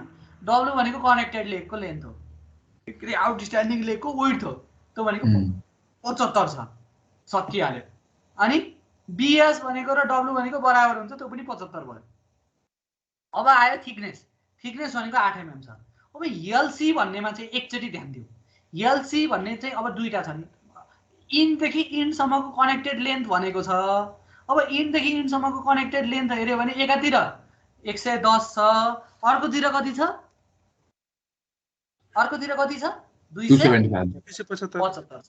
अब 110 राख्ने कि 275 राख्ने? अब यसमा चाहिँ किताब अनुसार कन्ट्राडिक्ट छ है। कसैले के भन्छन्, वेल्डिङ चाहिँ 110 मा राखे तापनि ओभरल्यापिङ गरेको लेन्थ त 275 हो, त्यही भएर 275 राख्नुपर्छ भन्ने किताबहरुमा गरेको पनि छ। अर्कोले कनेक्सनलाई मात्र हेर्दा कहाँ कनेक्सन 250 सम्म 75 सम्म भएको छ त नि, 110 सम्म पनि मात्र त भएको छ भन्ने पनि छ। अब मैले चाहिँ के, अब हामीले गर्दाखेरि चाहिँ त्यस्तो कन्ट्राडिक्ट हुन्छ भने हामीले त्यस्तो बेलामा के गर्नु पर्यो? यस्तो खोज्नु पर्यो, क्रिटिकल जे हुन्छ त्यही हो। अब क्रिटिकल के हुन्छ भन्ने कुरालाई TDN कले थोरै दिन्छ। क्रिटिकल भनेको त छिटो फेल गराउने त हो नि, हैन र? हो कि हैन? क्रिटिकल भनेको के हो? छिटो फेल गराउन खोज्ने हो। छिटो फेल गराउनलाई TDN को भ्यालु छिटो आयो भने फेल हुने हो। TDN को भ्यालु थोरै निकाल्नको लागि बीटा को भ्यालु धेरै हुनुपर्छ कि थोरै हुनुपर्छ भन त इक्वेसन हेरेर। TDN निकाल्दाखेरि बीटा को भ्यालु थोरै आयो भने TDN थोरै आउँछ कि बीटा को भ्यालु धेरै आयो भने TDN धेरै आउँछ? बीटा को भ्यालु थोरै आयो भने थोरै आउँछ। त्यो कारणले गर्दा अब बीटा को भ्यालु थोरै निकाल्नको लागि एलसी को भ्यालु थोरै राख्ने कि धेरै राख्ने? त्यहाँ हेर त, त्यो इक्वेसनमा हेर त।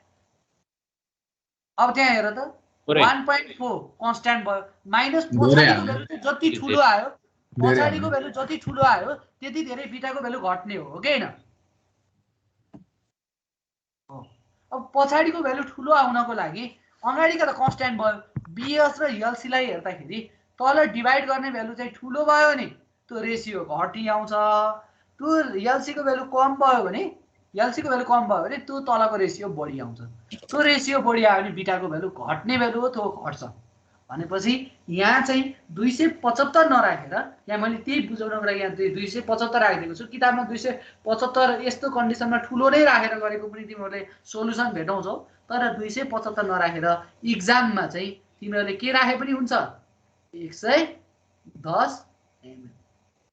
सर अब यस्तो भएपछि हामी चाहिँ झुक्किन्छौँ कि, हामी झुक्किने यहीँबाट हो। डिजाइनमा यही चिजहरू फरक हुन्छ। डिजाइनमा हामीले कुनै ठाउँमा कोडले क्लियर गरेको छैन भने त्यति बेला हामीले आफ्नो कन्सेप्ट लगाउने हो। त्यो कन्सेप्ट लाग्दाखेरि यहाँ चाहिँ 110 राखेर गर्दाखेरि राम्रो र यो धेरै फरक त आउने होइन। यो 0.076 ले मल्टिप्लाई गर्नु छ, त्यो भन्दाखेरि यसको धेरै फरक पर्ने चाहिँ होइन। तर राख्दाखेरि 110 राखेर गर्दा राम्रो। र त्यो 110 किन राख्नु पर्यो भन्ने चाहिँ लोजिक बुझेर राख्नु पर्यो। र तिमीहरूले यहाँ के लेखिदिनु पर्यो? यहाँ तिमीहरूले फरक लेख्दैछौ, फरक काम गर्दैछौ भने यहाँ लेखिदेऊ। एलसी को भ्यालु लेस, कोडले एलसी भनेको चाहिँ कनेक्सनको इनदेखि इनसम्मको डिस्टेन्स भनेको छ र त्यो इनदेखि इनसम्मको डिस्टेन्स चाहिँ दुईटा भयो यहाँ 110 र 275।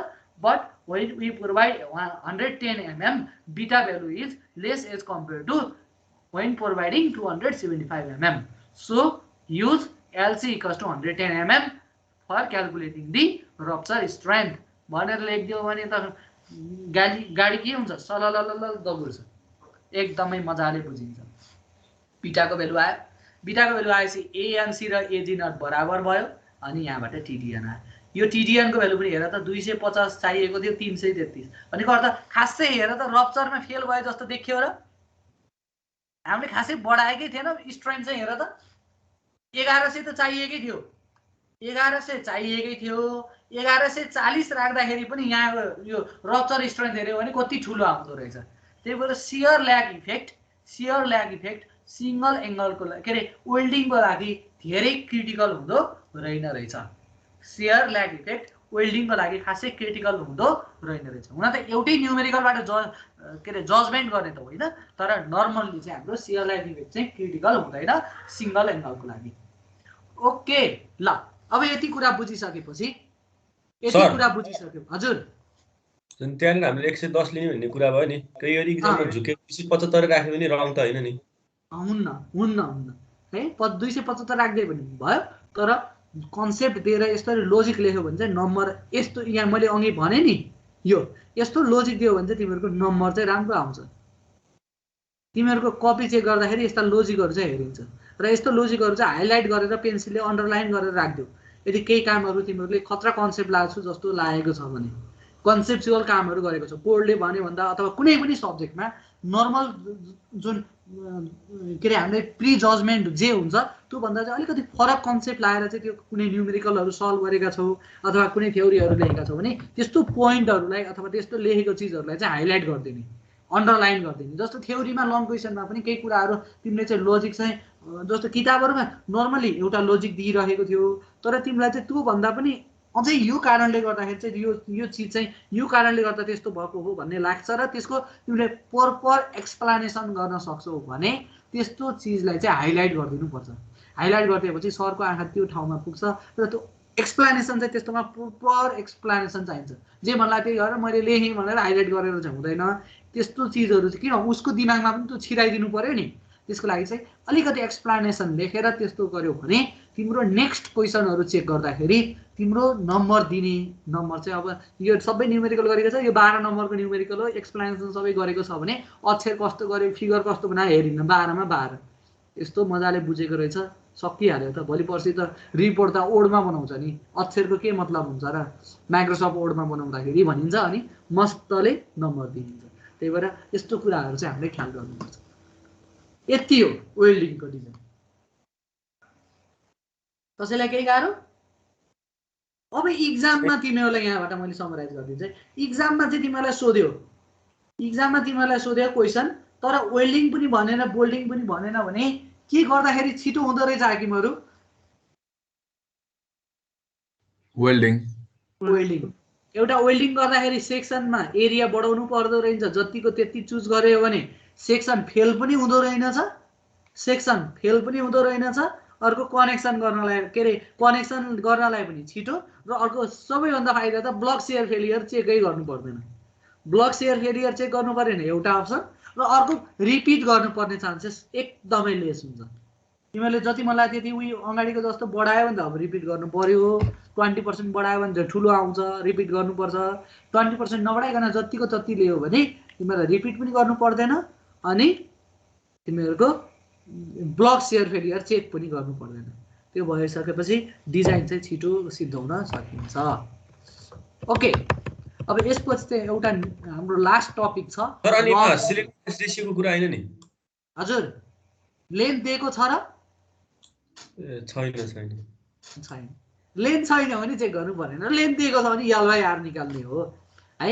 इक्जाममा चाहिँ खासै टेन्सन मेम्बरमा लेन्थ नदिएको पनि हुन सक्छ किन लेन्थको जति कम्प्रेसनमा त्यसको इफेक्ट छ टेन्सनमा इफेक्ट हुँदैन। कम्प्रेसनमा तिमीलाई लेन्थ बिनाको कम्प्रेसन मेम्बर दिँदैन जत्रो क्वेसन दिए पनि जति छोटो क्वेसन दियो भने पनि लेन्थ हुन्छ तर टेन्सन मेम्बरमा चाहिँ लेन्थ हुनै पर्छ भन्ने छैन किन त्यसको इफेक्ट कम छ। टेन्सन मेम्बरमा लेन्थको इफेक्ट कम छ। कुरा क्लियर सर क्लियर। अब यसपछि मैले थोरै थ्योरीको कुरा गर्छु। एउटा एडिसनल एउटा चिज छ लग एंगल भन्ने। त्यो लग एंगल भनेको के हो भन्ने कुरा थोरै बुझौँ अनि त्यसको न्युमेरिकलहरु हामीलाई सजिलै बुझिन्छ।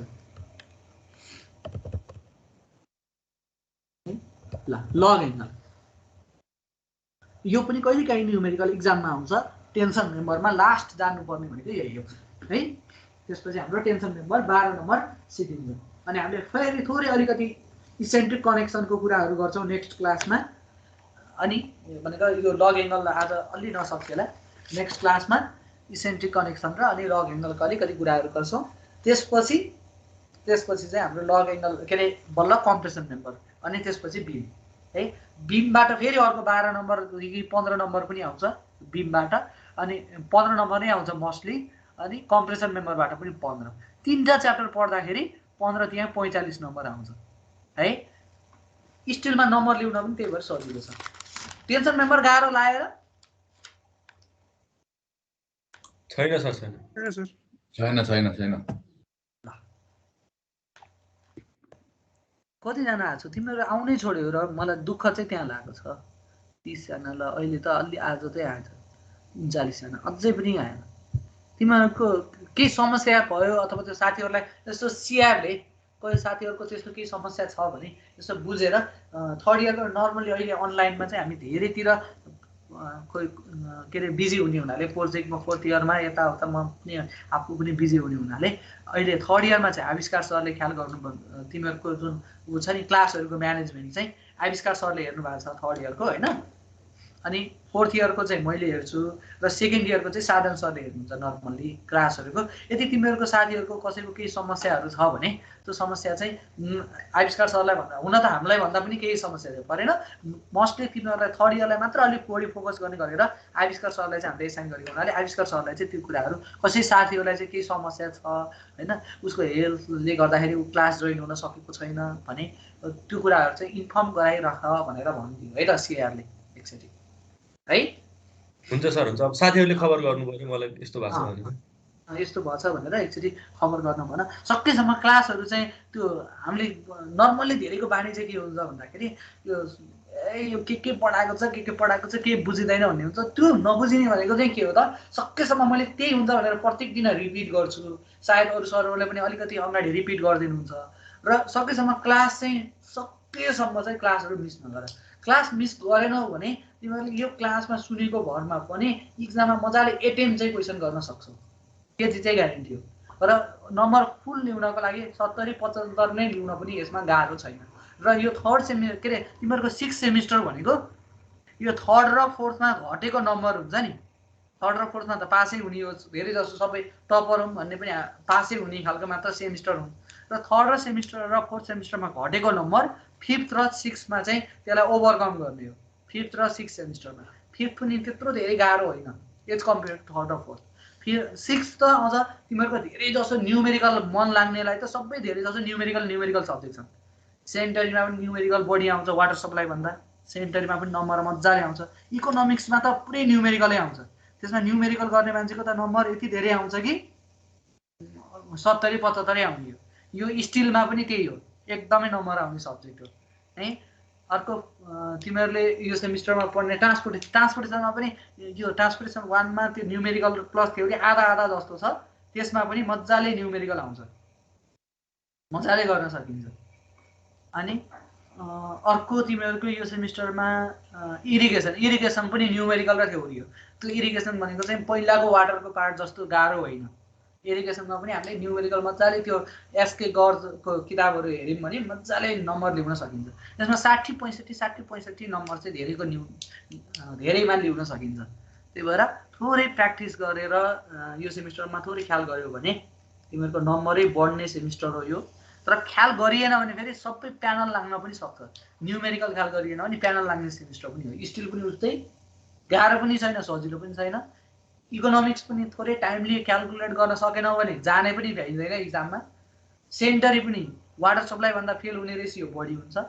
इरिगेसन पनि हाइड्रोलोजी भन्दा चाहिँ रिलेटिभली अलिकति गाह्रो छ। न्युमेरिकल अलिक बढी लेन्दी छन्।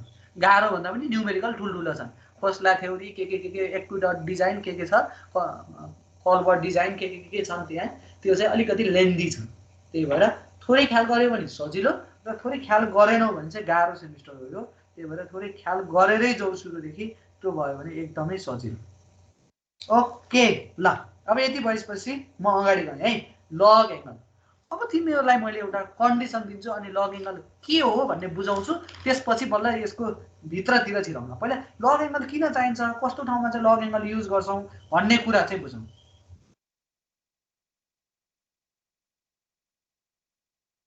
है। ल यति राखौँ। लग एङ्गल के हो त यो लग एङ्गल भनेको भन्दा ल हेर त कहिलेकाहीँ सिनारियो, अब एउटा सिनारियो डेभलप गरौँ न है, कस्तो होला भनेर। ट्रस सरले यो ट्रस भन्दा भन्दै हाम्रो टाउको दुखिसक्यो भन्यो होला, टाउको नदुखाउने है। टेन्सन मेम्बर मोस्टली आउने भनेको ट्रसमै हो। यो एउटा ट्रस छ, यो एउटा ट्रस छ। सपोज यहाँ कुनै लोड होला, त्यो लोड अनुसार यो चाहिँ सपोज टेन्सन मेम्बर आयो, यो चाहिँ टेन्सन मेम्बर हो। यो मैले मेम्बर डिजाइन गर्दै थिएँ, यो डिजाइन गर्दा मैले यहाँ कनेक्सन गर्दै थिएँ, यहाँ पनि कनेक्सन गर्नु पर्यो, यहाँ पनि कनेक्सन गर्नु पर्यो, यहाँ कनेक्सन र यहाँ कनेक्सन एउटै हो। मैले यहाँ कनेक्सन गर्दै थिएँ अहिलेलाई। सपोज त्यहाँ कनेक्सन गर्दाखेरि यहाँ मैले के राख्छु, नर्मली एउटा गसेट प्लेट राख्छु, गसेट प्लेट राख्छु यहाँ यो ठाउँमा। गसेट प्लेट राखेपछि एउटा मेम्बर यता माथिबाट कनेक्ट भएर आउँछ, अर्को मेम्बर यताबाट कनेक्ट भएर आउँछ,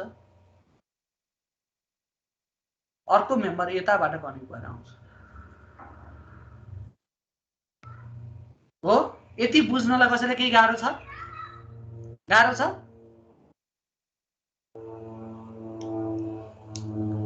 यति बुझ्न सकिन्छ? सकिन्छ सर। सकिन्छ। ल यति कनेक्सन भएको छ। हो, हामीलाई रियल सिनारियोमा के हुन्छ, अहिलेसम्म हामीलाई यो कति लेन्थ कतिवटा बोल्ट राख्न चाहिँ लिमिट गरेको छ भनेर भनेको थिएन। हामीले जति ठुलो लेन्थमा चाहिँ बोल्ट राखे पनि केही फरक थिएन।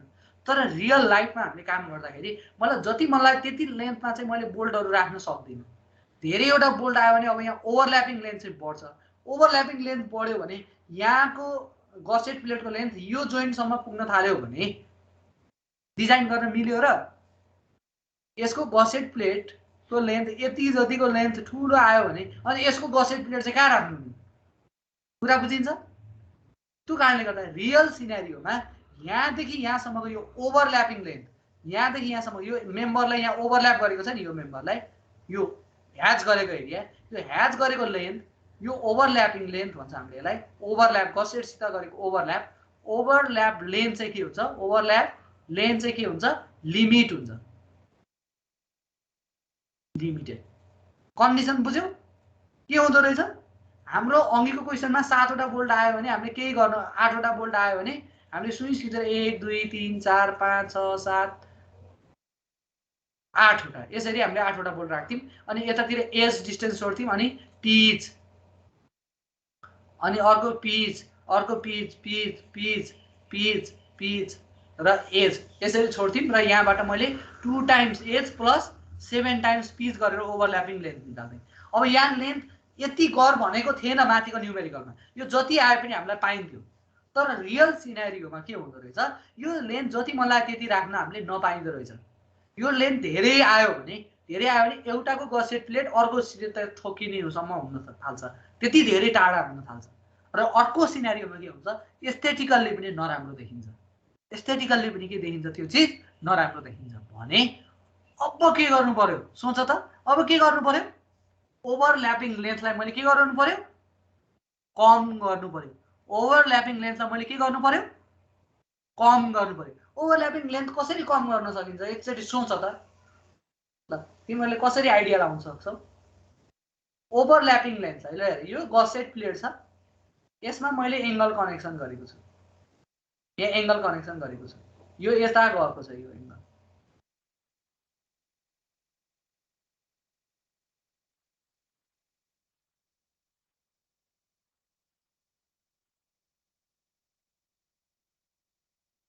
यस्तो एंगल छ हो, यो गसेट हो,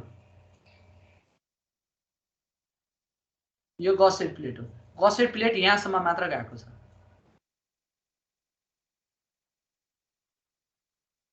गसेट प्लेट यसरी गएको छ हो। अब मैले बोल्ट कहाँ गरेको छु? मैले बोल्ट अहिले कहाँ गरेको छु? यो ठाउँमा गरेको छु यसरी बोल्ड गरेको थिएँ। ठिक छ ल, यो हो 3ds को फिगर। ल अब सोच त यहाँको यो ओभरल्यापिङ लेन्थलाई यहाँदेखि यहाँसम्मको यही हो ओभरल्याप गरेको लग एङ्गलसित ओभरल्याप गरेको डिस्टेन्स हो। यो डिस्टेन्स कसरी घटाउन सकिन्छ?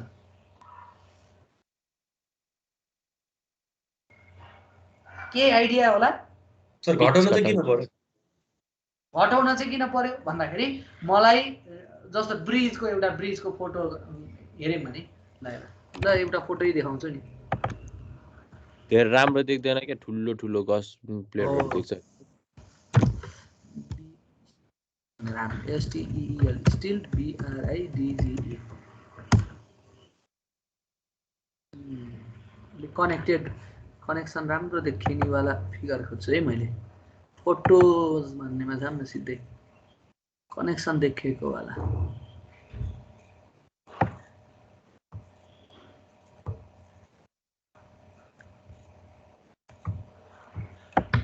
यहाँ देखेको छ कि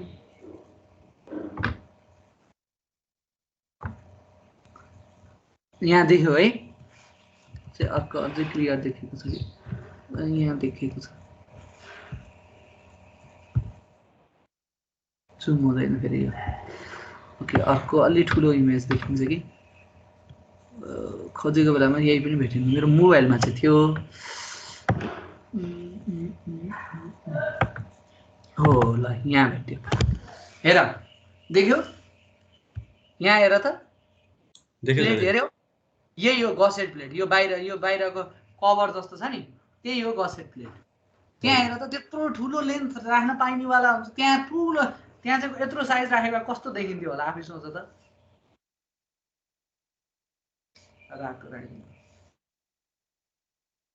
यत्रो ठुलो साइजको मैले गसेट राखेको भए कस्तो फोहोर देखिन्थ्यो कि देखिन्न थियो? देखिन्दैछ राम्रो देखिन्थ्यो देखिन्न। त्यही भएर हामीले कुनै स्ट्रक्चर डिजाइन गर्दाखेरि स्ट्रक्चरली सेफ मात्र भएर पनि हुन्न, एस्थेटिकली लुक्स पनि राम्रो हुनुपर्छ है। अनि त्यस्तो एउटा स्ट्रक्चरली हामीलाई कन्ट्रोल गरेको हुनसक्छ। जस्तो एउटाको अर्कोमा गएर ठोकिने पनि हुनसक्छ। जस्तो यहाँ हेर यहाँ पनि एउटा गसेट प्लेट देख्दैछौ, यहाँ पनि गसेट प्लेट देख्दैछौ। यसको ठुलो भएर यसित गएर जोडियो भने पनि पाइएन स्ट्रक्चरली। अर्को भनेको एस्थेटिकल्ली पनि हामीले गसेट प्लेटलाई चाहिँ लिमिट गर्नुपर्ने हुन्छ। त्यो लिमिट गरेको कन्डिसनमा पनि कनेक्सन त फेरि पुग्नु पर्यो नि। कनेक्सनको नम्बर अफ बोल्ट मात्र घटाइदिएर पनि त पुगेन। फेरि नम्बर अफ बोल्ट घटाइदियो भने फेरि त्यसको लोड त्यो गाडी नै नचलाएर ब्रिज मात्र राम्रो देखाएर पनि भएन होइन। त्यतिकै राख्नलाई मात्र ब्रिज बनाएर पनि भएन। स्ट्रक्चरको युज पनि हुनु पर्यो। युज हुनलाई लोड घट्नेवाला छैन। युज हुनु भनेको लोड घट्नेवाला छैन। मैले लोड घटाउनु पनि छैन। कनेक्सनमा नम्बर अफ बोल्टलाई चेन्ज गर्नुपर्ने छ, केही न केही त्यहाँ सोल्युसन निकाल्नु पर्ने छ। त्यो सोल्युसन निकालेर मैले ओभरल्यापिङ डिस्टेन्सलाई चाहिँ घटाउनु छ। सिनारियो बुझ्यो। अब के गर्न सकेला यो हो फिगर। यसमा सर बोल्ट स्ट्रेन्थ बढाउने अनि प्लेटको थिकनेस बढाएर के गराउने? बोल्टको पनि स्ट्रेन्थ बढाउनु पर्यो। जस्तो कि अब 3टा बोल्टले गर्ने काम 2टा बोल्ट जस्तोले काम गराउने स्ट्रेन्थ बढाएर। अनि त्यसपछि प्लेटको पनि अलिकति थिकनेस बढाइदिने सर, मोटाइ। ओके भनेको उसले तिम्रो साथीको अर्थ बुझ्यो। बोल्टको स्ट्रेन्थ बढाइयो भने त्यसले बेरिङ सेयरिङको क्यापेसिटी इन्क्रिज गर्छ। त्यस्तै प्लेटको थिकनेस बढायो भने बेरिङ क्यापेसिटी इन्क्रिज गर्छ। बेरिङ र सेयरिङ बढ्यो भने बोल्ट भ्यालु बढ्छ। बोल्ट भ्यालु बढ्यो भने PU बाई बोल्ट भ्यालु गर्दा नम्बर अफ बोल्टको भ्यालु घट्छ। नम्बर अफ बोल्टको भ्यालु घट्यो भने ओभरल्यापिङ डिस्टेन्स भनेको पिच डिस्टेन्स कम लाग्ने भयो। टोटल पिच डिस्टेन्स कम लाग्ने भयो, जसले गर्दाखेरि ओभरल्यापिङ लेन्थलाई घटाउन सकिन्छ। एकदमै ठिक। बोल्ट स्ट्रेन्थ र प्लेट स्ट्रेन्थ चेन्ज गर्ने, बोल्ट स्ट्रेन्थ इन्क्रिज गर्ने। फर्स्ट अप्सन यही हो, इन्क्रिज र प्लेट इन्क्रिज गर्ने, प्लेट इन्क्रिज एउटा अप्सन भयो। ल यो एकदमै म खुसी। अर्को अप्सन सपोज यो कन्स्ट्यान्ट थियो। ल अब तिमी जुम्लामा पुगेका थियौ, जुम्ला त अहिले गाडी जान्छ। ल डोल्पा पुगेका थियौ, त्यहाँ चाहिँ बोल्ट 5.6 ग्रेड भन्दा पाइएन। अब तिमीले बोल्टलाई बढाउन सक्दैनौ। प्लेट गइसक्यो, ढुवानी गरेर उहाँ डोल्पा पुगाइसक्यो खच्चडमा चढाएर भनेको प्लेटलाई पनि अब चलाउन पाएन। अर्को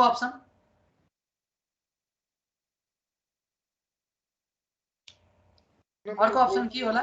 बोल्ट इन्क्रिज गरेर डिस्टेन्स घटाउने।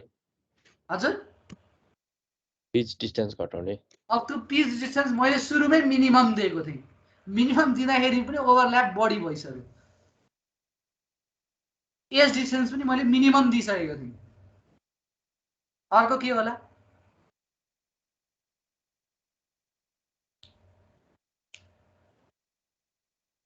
अर्को भनेको तिमीले के भन्न सक्छौ सर अहिले हामीले सिंगल लाइन बोल्टिङ गरेका छौं भने त्यसलाई के गर्दियौ?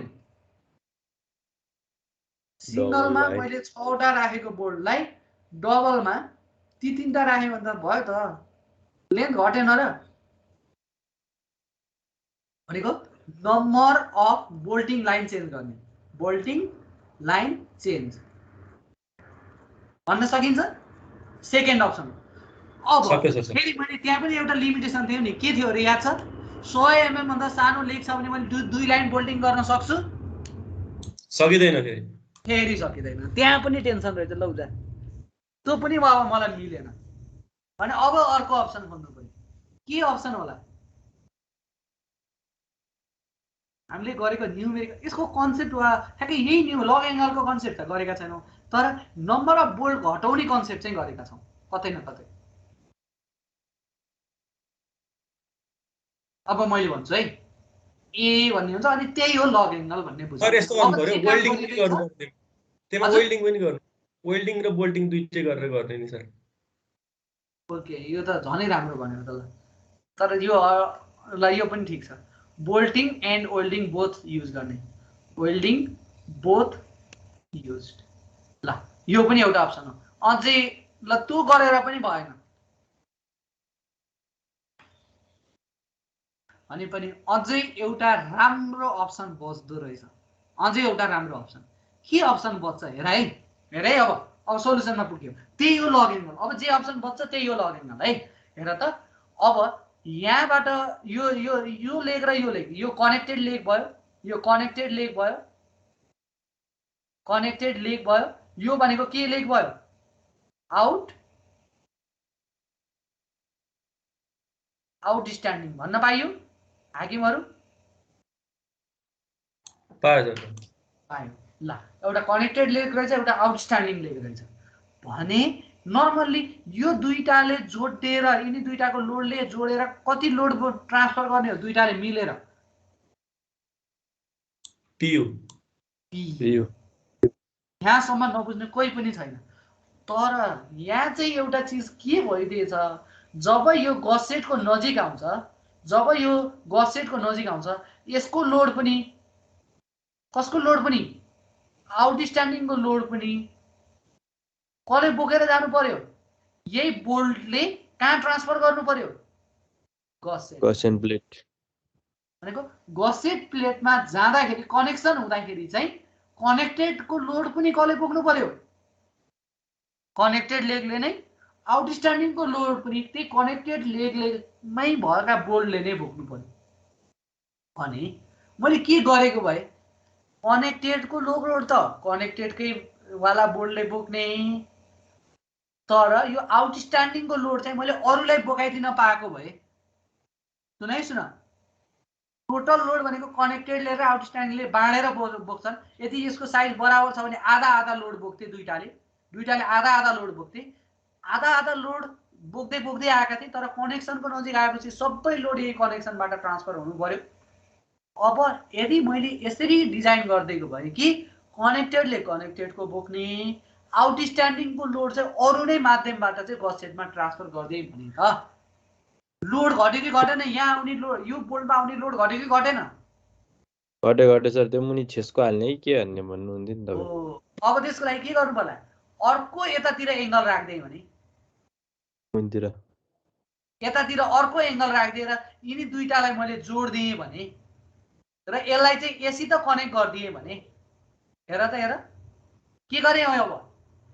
मेन एङ्गललाई अर्को एङ्गल राखिदिएँ, अर्को एङ्गललाई चाहिँ मेन एङ्गलसित कनेक्ट गरिदिएँ भने र त्यो कनेक्ट गरिसकेपछि लोड यता यो आउटस्ट्यान्डिङको लोड कता गयो?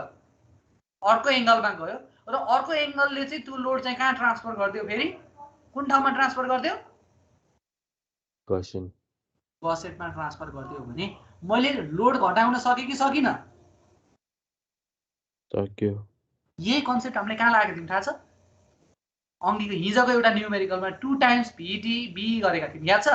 सेम साइड हुँदाखेरि PU/2 भएको थियो। नम्बर अफ बोल्ट घटेका थिए कि थिएनन् एउटामा आउने कनेक्टेडले? याद भयो? भयो। हो, भन्नुको अर्थ यदि कहिलेकाहीँ ओभरल्यापिङ डिस्टेन्स कम रहेछ भने हामीले त्यति बेला आउटस्ट्यान्डिङको लोडलाई एडिसनल एङ्गलमा ट्रान्सफर गर्ने र त्यो एडिसनल एङ्गलले चाहिँ त्यो लोडलाई चाहिँ यदि गसेटमा ट्रान्सफर गर्छ भने त्यो एङ्गलको नाम हो लग एङ्गल। त्यो एङ्गलको नाम हो लग एङ्गल। अब तिमीहरूले सोचो सर यो त बोथ साइड के अरे सेम साइडमा ट्रान्सफर गर्नु र यो लग एङ्गलमा के फरक भयो त भनेर सोध्छौ, हो कि होइन? के फरक छ? के फरक देख्यौ तिमीहरूले? लग एङ्गल र सेम साइडमा के फरक छ भन त फन्डामेन्टल्ली? एकचोटि सर यो लङ एङ्गल त्यो लामो हुँदैन होला नि, त्यो कनेक्सनसँग मात्रै हुन्छ होला। हो, एकदमै राम्रो पोइन्ट आयो। के लग एङ्गल हामीले पहिला डिजाइन गरेको सेम साइडवाला एङ्गल चाहिँ एउटा जोइन्टबाट अर्को जोइन्टसम्म PU लोड ट्रान्सफर गर्न सँगसँगै जान्थे। तर यहाँ हामीले अघि पनि के भनेका छौँ? कनेक्सनको नजिक आएपछि आउटस्ट्यान्डिङको लोड मात्र बोक्ने हो। कनेक्सन परतिर यो कनेक्सनभन्दा बाहिरतिर चाहिँ यो लाइनभन्दा बाहिरतिर चाहिँ यो के गर्नु पर्दैन? आउटस्ट्यान्डिङको लोड आफै आउटस्ट्यान्डिङ लेगले नै बोक्छ, तर गसेटमा मात्र ट्रान्सफर गर्न नसकेको हो। भन्नुको अर्थ यहाँ तल फिगरमा हेर त मेन एङ्गल चाहिँ यो कन्टिन्यू छ, तर गसेट एङ्गल के अरे लग एङ्गल चाहिँ के छ हेर त? कनेक्सन गर्ने काम सिद्धिएपछि लग एङ्गलको लेन्थ एडिसनल हुने छैन।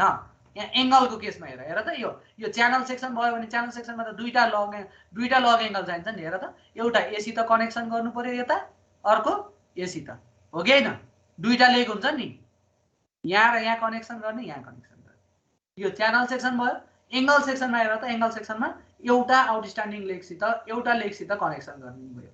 एउटा लेगसित कनेक्सन गरियो भने यसको लेन्थ चाहिँ कति हुन्छ त भन्दा कतिवटा नम्बर अफ बोल्ट आउँछन्, दुईतिर एज र अर्कोतिर एज, यति हो यसको लेन्थ। यसको लेन्थ भनेको कनेक्सनलाई मात्र ट्रान्सफर गर्ने हो, कनेक्सनको ठाउँमा मात्र आउने हो यो लेन्थ भने यो लेन्थ चाहिँ कनेक्सन लेन्थमा मात्र आउँछ भने सेम साइडवाला लेन्थ चाहिँ एउटा जोइन्टबाट अर्को जोइन्टसम्मै गएको हुन्छ सँगसँगै। कुरा बुझ्यौ? ल बुझ्यो सर। अब यसले चाहिँ एउटा बाइ प्रोडक्ट भन्छौ नि होइन? तिमीहरूले अस्ति हामीले बाइ प्रोडक्टको कुरा गरेका थियौ नि क्लासमा। हो, यसको एउटा बाइ प्रोडक्ट पनि छ। के बाइ प्रोडक्ट भयो हेर त? यसलाई यो लग एङ्गललाई मेन एङ्गलसँग कनेक्सन गरिदिँदाखेरि यहाँ त मैले एकदम टाइटली कनेक्सन गर्नु पर्यो, यहाँ त एकदम टाइटली कनेक्सन गर्नु पर्यो। राम्रोसँग कनेक्सन गरेन भने त्यहाँ के हुन्छ? यसको लोड यतातिर जान्छ र यसको लोड यतातिर जान्छ र नत्र? पार्टी परिवर्तन गरे जस्तो हेर साथीहरू, यहाँ हेर त आफ्नो पार्टीलाई छोडेर यहाँ त कस्तो भएको छ एकचोटि हेर। यहाँ त राजनीति छ, स्टिलको राजनीति छ। यहाँ कस्तो थियो? यस्तो थियो। मिसेर फेरि बनाऊँ न। यहाँ हेर यहाँ राम्रोसँग हेर, यहाँ कस्तो राजनीति छ, स्टिलको राजनीति हेर न। हाम्रो गठबन्धन भन्दा कडा छ। ल हेर त यस्तो छ। यहाँ चाहिँ मैले अर्को लग एङ्गल जोड्दै आऊ।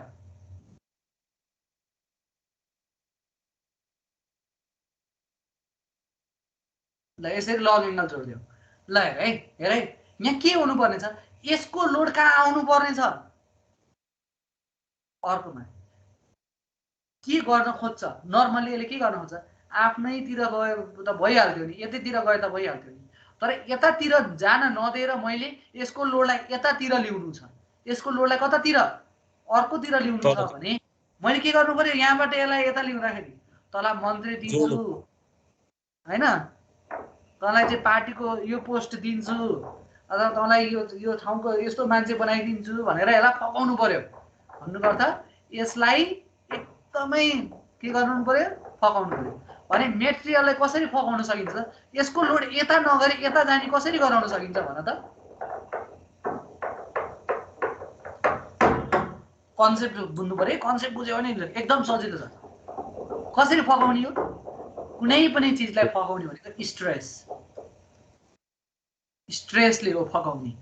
अब मैले यस्तो बनाइदिनु पर्यो, साथी त त्यतातिर गइस् भने यसको आफ्नो पनि छ स्ट्रेस, तेरो पनि स्ट्रेस छ, त यहाँ जाममा पर्छस्, त मतिर आइजा, मतिर आयो भने तै हो, राजा नै तै हो, यतातिर जाममा पनि बस्नु पर्दैन, तर केही समस्या पनि पर्दैन भनेर फकाउनु पर्यो। त्यो फकाउनको लागि मैले के गर्ने हो?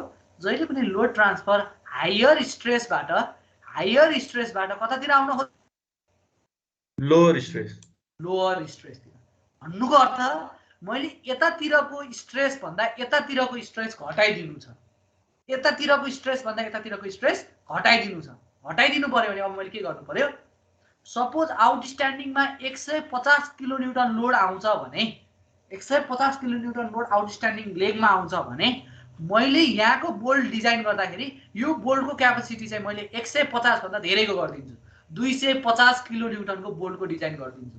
त्यो भएपछि के गरिदिन्छ? 150 किलोन्युटन त बोल्टले त खुसी भएर ट्रान्सफर गरिदिन्छ। अनि त्यो खुसी भएर बोल्टले ट्रान्सफर गर्ने भएपछि त्यो 150 वालालाई पनि के लाग्छ?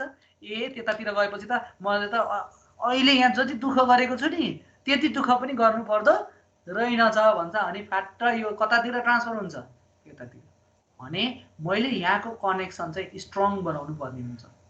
कनेक्सन स्ट्रङ बनायो भने यहाँ आउटस्ट्यान्डिङ लेग र कनेक्टेड लेग भन्ने रह्यो, यसलाई पनि यतातिर कनेक्सन गर्दै यो लेगलाई पनि यतातिर कनेक्सन गर्दै भने यहाँ आउटस्ट्यान्डिङ लेग भन्ने अब रह्यो? रहेन। आउटस्ट्यान्डिङ लेग रहेन भने शियर ल्याग इफेक्ट आउँछ त? आउँदैन। यसको बाइ प्रोडक्टमा चाहिँ शियर ल्याग इफेक्ट आउँदैन, यसको बाइ प्रोडक्टमा। र अब सम्झिने दुईटा कुरा छ। अब यहाँ के डिजाइन गर्ने त्यति हो, हामीले डिजाइन भोलि गर्छौँ। यसमा जान्नुपर्ने डिजाइन भनेको एउटा मेन एङ्गल डिजाइन गर्छौँ।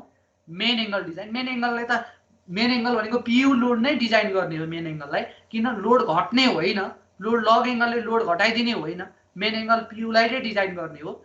अनि हामीले कनेक्सन डिजाइन गर्छौँ। पहिलाको जस्तै कनेक्सन डिजाइन गर्दाखेरि ओभरल्यापिङ डिस्टेन्स मिलेन भने फेल खान्छ। अनि हामी लग एङ्गलमा जान्छौँ। भनेपछि अर्को डिजाइन भनेको लग एङ्गल डिजाइन हो।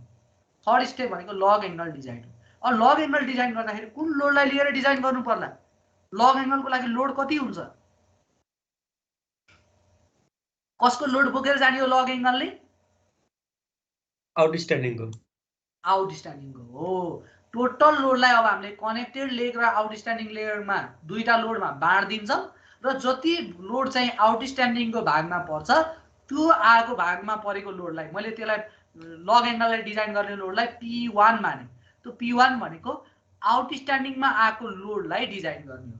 तर जति यता छ, जति लोड आउटस्ट्यान्डिङमा आउँछ त्यति नै लोड लग एङ्गलमा गरिदिए भने के घाटा हुन्छ? स्ट्रेस बराबर भयो। स्ट्रेस बराबर भइदियो भने फेरि यो यता आइदिएन भने त खत्तम भयो कि भएन? यसको लोड उता गए पनि यो फक्कैमा किन पार्टी परिवर्तन गर्नु, जात हाल्नु गदको झोला भने जस्तो हुन्छ भन्छ र यो यतातिर आइदिन्न। त्यही भएर मैले के गरिदिनु पर्यो? लग एङ्गलको क्यापेसिटी बढाइदिनु पर्यो। लग एङ्गलको क्यापेसिटी बढाउनलाई ठुलो सेक्सन चुज गर्नु पर्यो।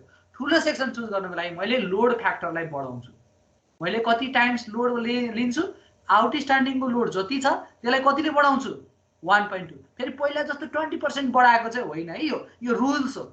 यहाँ तल यहाँ रुल्स पनि छ, यसको थ्योरीकै रुल्स हो यो। 1.2 टाइम्स स्पिनरले बढाउनु पर्छ। लग एङ्गल चुज गर्छु।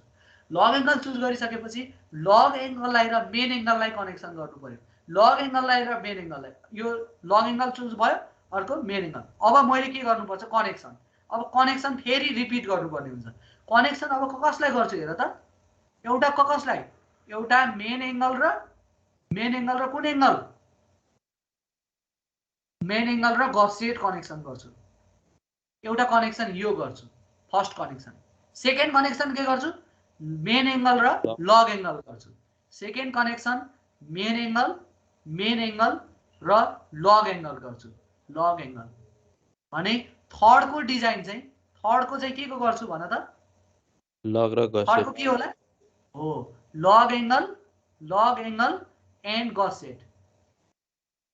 अब लोड कति कति है मेन एङ्गल र गस सेटलाई कनेक्सन गर्दाखेरि कुन लोडले डिजाइन गर्ने होला आउटस्ट्यान्डिङलाई पिओ मानेको थिएँ भने कनेक्टेडलाई मैले पिसी लाने पिसी लोडले चाहिँ केलाई डिजाइन गर्छु मैले मेन एङ्गल र गस सेटलाई डिजाइन गर्छु कसैलाई कुरा बुझ्न गाह्रो छ हैन भने मेन एङ्गल र लग एङ्गल भनेको त सबैभन्दा बढी फकाउने ठाउँ यही हो हेर है यसले लोड बोक्नको लागि त पहिले यहाँबाट यता लोड ट्रान्सफर हुनु पर्यो नि यहाँबाट यता लोड ट्रान्सफर गर्नको लागि यहाँबाट यता लोड ट्रान्सफर गर्नको लागि सुनाइ यहाँ अब लोजिक आयो यहाँबाट यहाँ लोड ट्रान्सफर गर्न यो बाटो त झनै चिफ्लो बनाइदिनु पर्यो चिफ्लो भन्नाले पल्टिन त बनाइदिनु भएन राम्रो बनाइदिनु पर्यो त्यो राम्रो बनाउनुको अर्थ यसमा चाहिँ मेन एङ्गलबाट लग एङ्गलमा ट्रान्सफर गर्दाखेरि हामीले कतिले 1.4 टाइम्स पी नटले गरिदिन्छौँ भने अब लग एङ्गलमा आइपुहालिस् अब तँलाई धेरै स्याहार सुसार गरेर चाहिँ राख्न सक्दिनँ भनेर हामीले अब कति घटाइदिन्छौँ लोड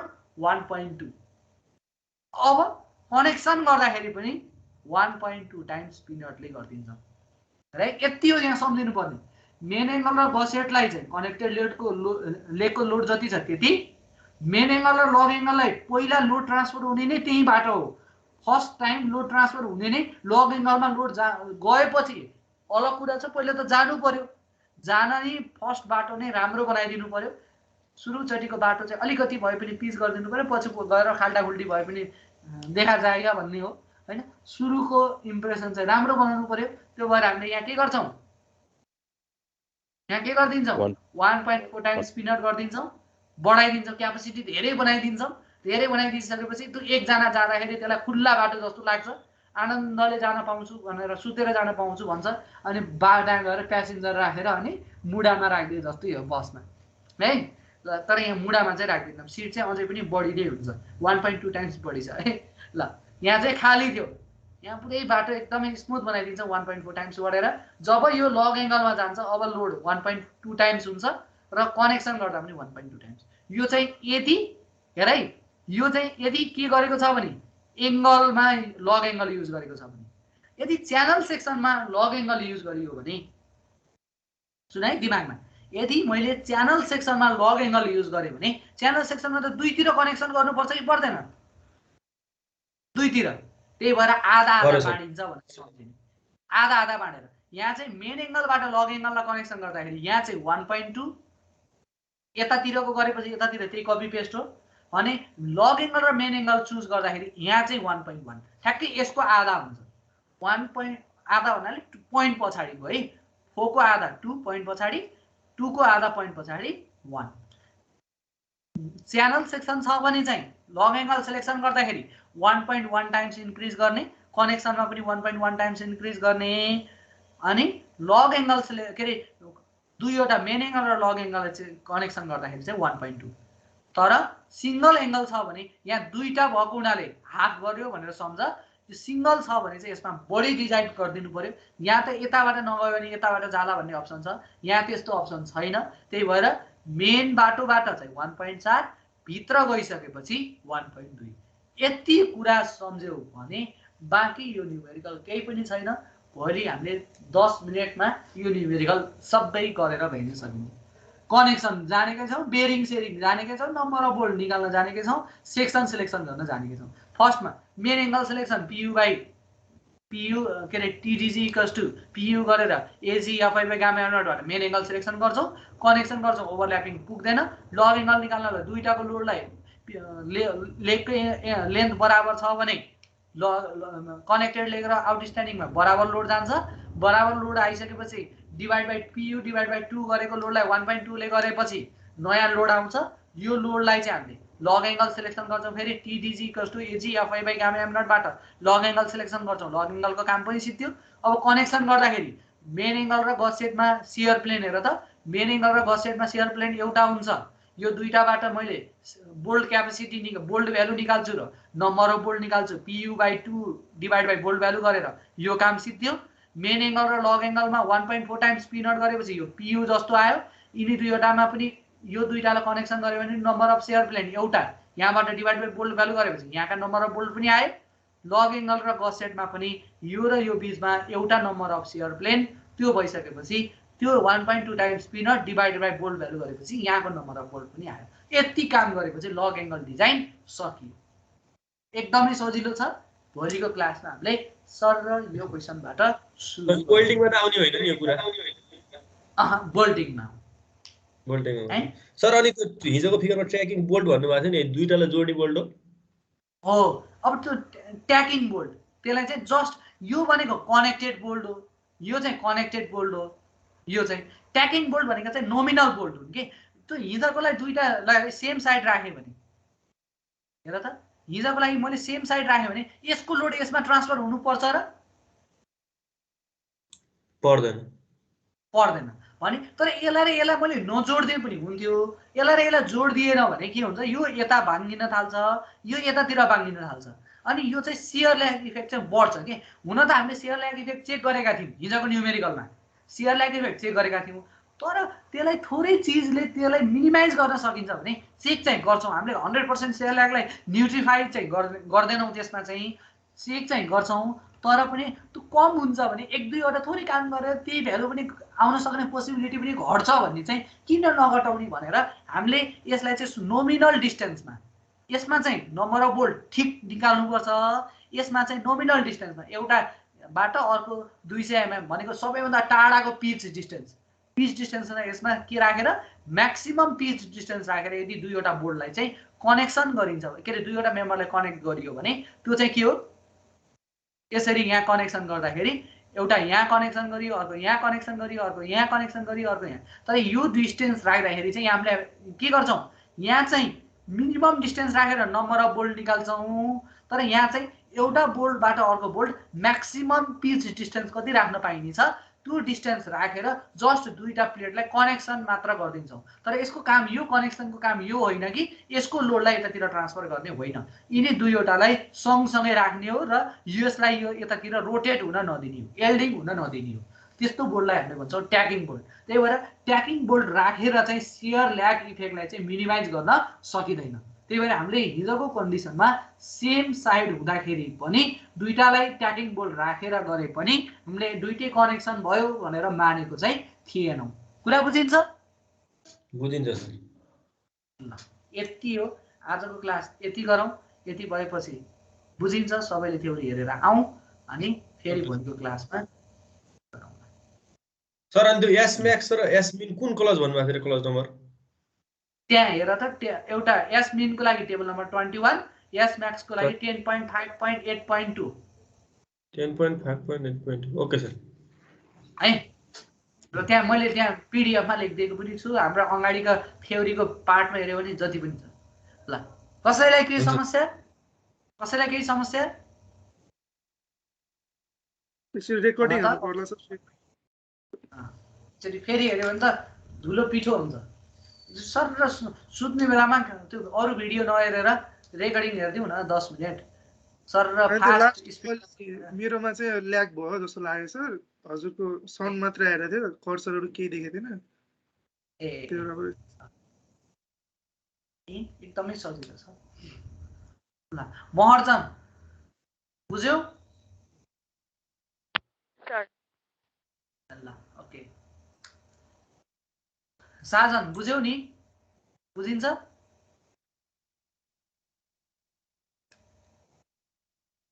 साजन श्रेष्ठ सर। हजुर सर। ओके ल आजलाई यति गरौँ है त। ल बाई सर। ल बाई। ल सबै सेफ भएर बस।